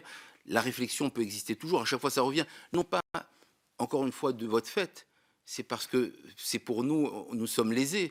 Nous envoyons un chouchrette, nous le finançons, et nous ne pouvons prendre que la moitié qui est là. Alors si on prenait toute la bête, ça augmenterait effectivement notre capacité de servir notre communauté. Mais c'est une règle qui est complexe, et les spécialistes, puisque encore une fois on parlait beaucoup de formations, qui savent le faire, sont très peu nombreux. Mais bon, la réflexion est permanente, on y revient, on en a parlé encore il y a quelques années. Peut-être serons-nous obligés d'y venir pour des raisons également économiques pour l'ensemble de notre système. Alors par rapport à la première question qui est de l'ordre à mettre dans l'abattage rituel, je rejoins ce que disait Joël Mergui, mais je rajouterais juste une petite spécificité peut-être pour le culte musulman. J'en ai parlé dans mon propos introductif, c'est qu'il y a effectivement des inquiétudes de consommateurs musulmans quand il va acheter un produit qui est réputé halal. Est-ce qu'il a été vraiment certifié halal? Est-ce qu'il y a eu la rigueur nécessaire et la transparence nécessaire? Et j'avoue que sur cette partie-là, il y a du progrès à faire. Et justement, c'est tout l'objet de la charte halal, avec des engagements des contrôleurs, des organismes, des mosquées qui agréent les sacrificateurs, des abattoirs aussi qui doivent, je dirais, être nos partenaires dans cette démarche pour mettre un peu plus de rigueur, plus de traçabilité dans tout ça, quoi. Concernant la question d'expérimentation dans l'abattoir de Castres, j'en ai pas connaissance. Je sais qu'il y a quelques tentatives d'expérimentation de procédures ou de procédés plutôt qui permettraient effectivement de concilier l'abattage rituel et bien-être animal, comme disait Monsieur le député. Je pense que toutes les expérimentations sont intéressantes et il faut regarder ça de très très près. Concernant la multiplication des certifications halal, là aussi, il faut faire la part des choses entre l'agrément des sacrificateurs, et là, aujourd'hui, c'est l'exclusivité des 3 grandes mosquées, et donc là, c'est clair. Par contre, sur les organismes de contrôle du halal, là, c'est un marché libre, c'est une initiative libre, et effectivement, on voit qu'il y a il y a quelques organismes qui se sont créés ces dernières années, qui sont autour de la table dans les discussions que mène le CFCM. Il n'y en a pas tant que ça, mais il y a des initiatives qui effectivement se multiplient. Et c'est un peu, je dirais, à la limite, tant mieux, puisque si derrière, elles permettent de fiabiliser et de rendre encore plus rigoureux le contrôle du halal, pourquoi pas, quoi. Alors, le pourcentage de ce qui vient de l'étranger comme étant certifié halal, je n'ai pas le chiffre exact, mais il est en augmentation. On voit aujourd'hui de plus en plus de viande en provenance de Belgique, en provenance de Pologne, d'Irlande, voire même de Nouvelle-Zélande. Et donc, c'est là le deuxième défi que j'avais souligné tout à l'heure, c'est que potentiellement l'industrie française ou les industriels doivent pouvoir effectivement adapter leur processus et leur procédé d'abattage pour pouvoir justement faire face à cette concurrence qui s'opère sur le marché international dans les pays musulmans, mais qui est en train aujourd'hui d'attaquer également le marché, entre guillemets, interne au niveau national, quoi. Est-ce qu'il y a un travail au niveau européen? Il y a eu une tentative de l'établissement d'une norme européenne. Il y avait un organisme qui s'appelle le CEN. Il y a l'AFNOR qui s'était saisi également au niveau national de cette question.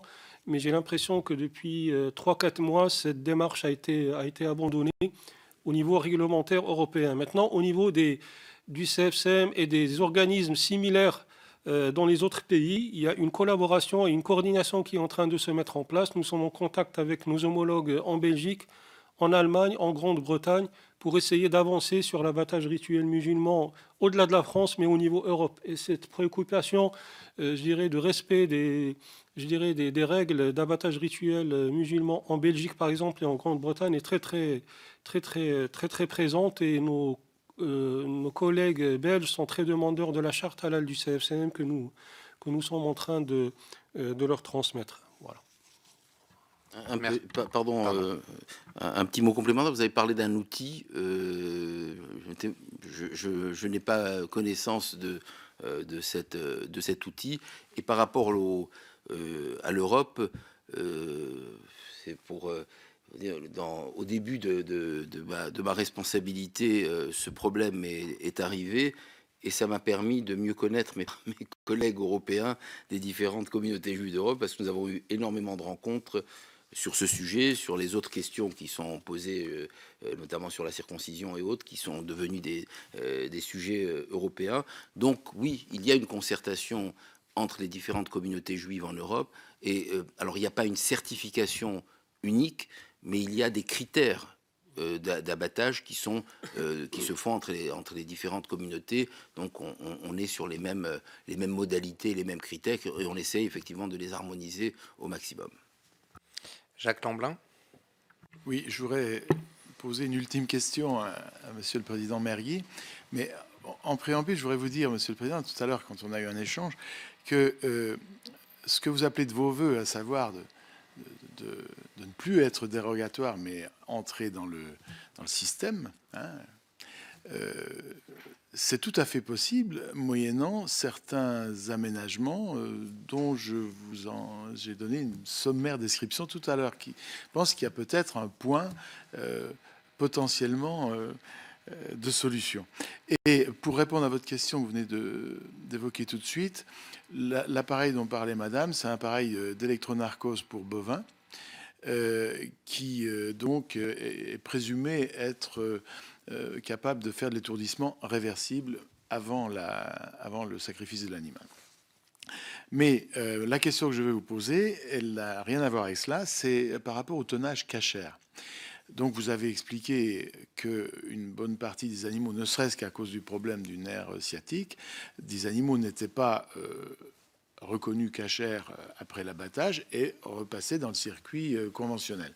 Alors quand vous parlez de tonnage cachère annuel, est-ce que donc de viande cachère, est-ce que ce tonnage comprend exclusivement la viande qui à l'arrivée est classée cachère, ou est-ce que c'est l'ensemble du tonnage des animaux abattus? Et tant qu'on en est à parler à des tonnages, avant d'entendre votre réponse, Monsieur le Président, je voudrais dire à Monsieur le Président Gbibech que oui, il y a des importations qui augmentent vers la France, mais il y a aussi beaucoup d'exportations françaises vers en particulier les pays du Moyen-Orient ou d'Afrique du Nord.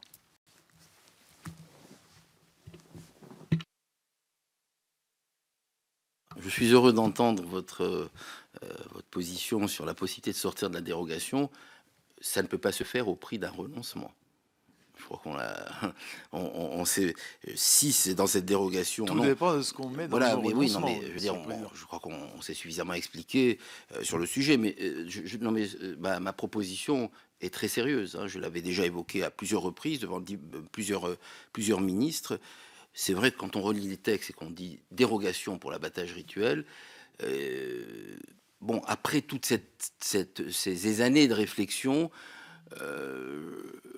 bon, je vais le redire une ultime fois, hein, s'il était vraiment certain que les musulmans ou les juifs ne respectaient pas des règles d'hygiène, qui ne se conformaient pas à des règles, qu'il n'y avait pas une conscience du risque de souffrance animale, j'aurais compris.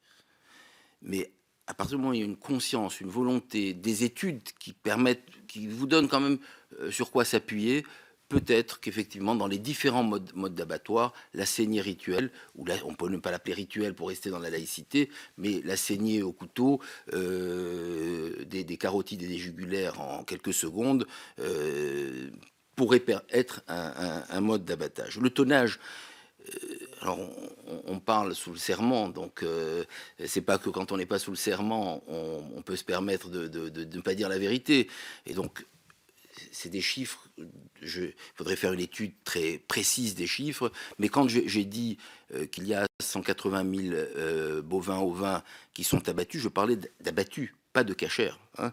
Donc ça veut dire que la partie cachère est au maximum 30% ou 40% de cela, parce que entre les bêtes qui ne sont pas reconnues cachères parce qu'il y a des adhérences pulmonaires et la partie arrière de la bête, ça fait quand même une partie qui n'est pas cachère. Mais ça reste quand même un pourcentage infime. Je voudrais revenir sur la question d'import-export qui concerne aussi un peu la communauté juive.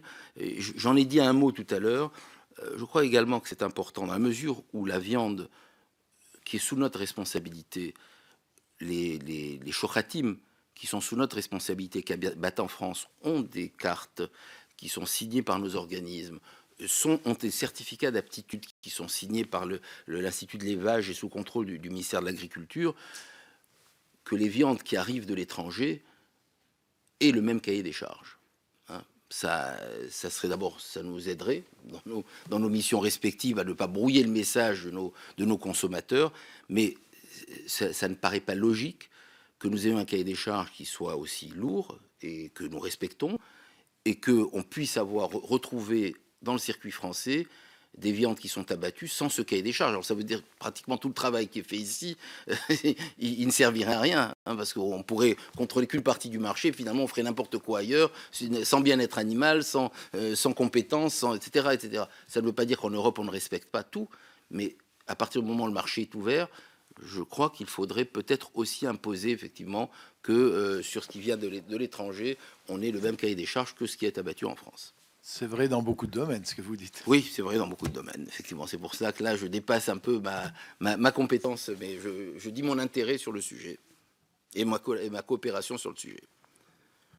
Monsieur le Président, vous vouliez rajouter? Oui, juste un petit mot sur la question d'importation-exportation. Effectivement, on constate qu'il y a de plus en plus de viande halal ou supposée en tant que telle qui vient de pays étrangers, notamment européens. Vous avez signalé également que la France travaille également beaucoup à l'exportation, mais justement c'est pour maintenir au minimum cette exportation, voire la développer, que nous invitons les industriels à pouvoir anticiper cette question de l'étourdissement, parce que justement la demande aujourd'hui on la sent, et pas plus tard qu'il y a 3 jours, il y a un avis, une fatwa du Conseil supérieur des Oulama, des savants au Maroc, qui a réitéré, je dirais, son rejet de tout étourdissement préalable ou post-jugulatoire. Et donc, je pense que la tendance, elle est là, et il faut que l'industrie française l'anticipe pour pouvoir maintenir, voire développer ses parts de marché à l'exportation. Monsieur le Président du Consistoire, Monsieur le Président du CFCM, je vous remercie vraiment beaucoup de cette audition extrêmement riche et qui nous a permis d'avoir beaucoup d'éléments d'information sur la question qui nous préoccupait ce matin et qui s'inscrit dans une réflexion, comme vous l'avez compris, beaucoup plus large et globale sur l'abattage en France. Je vous remercie. Merci. Merci.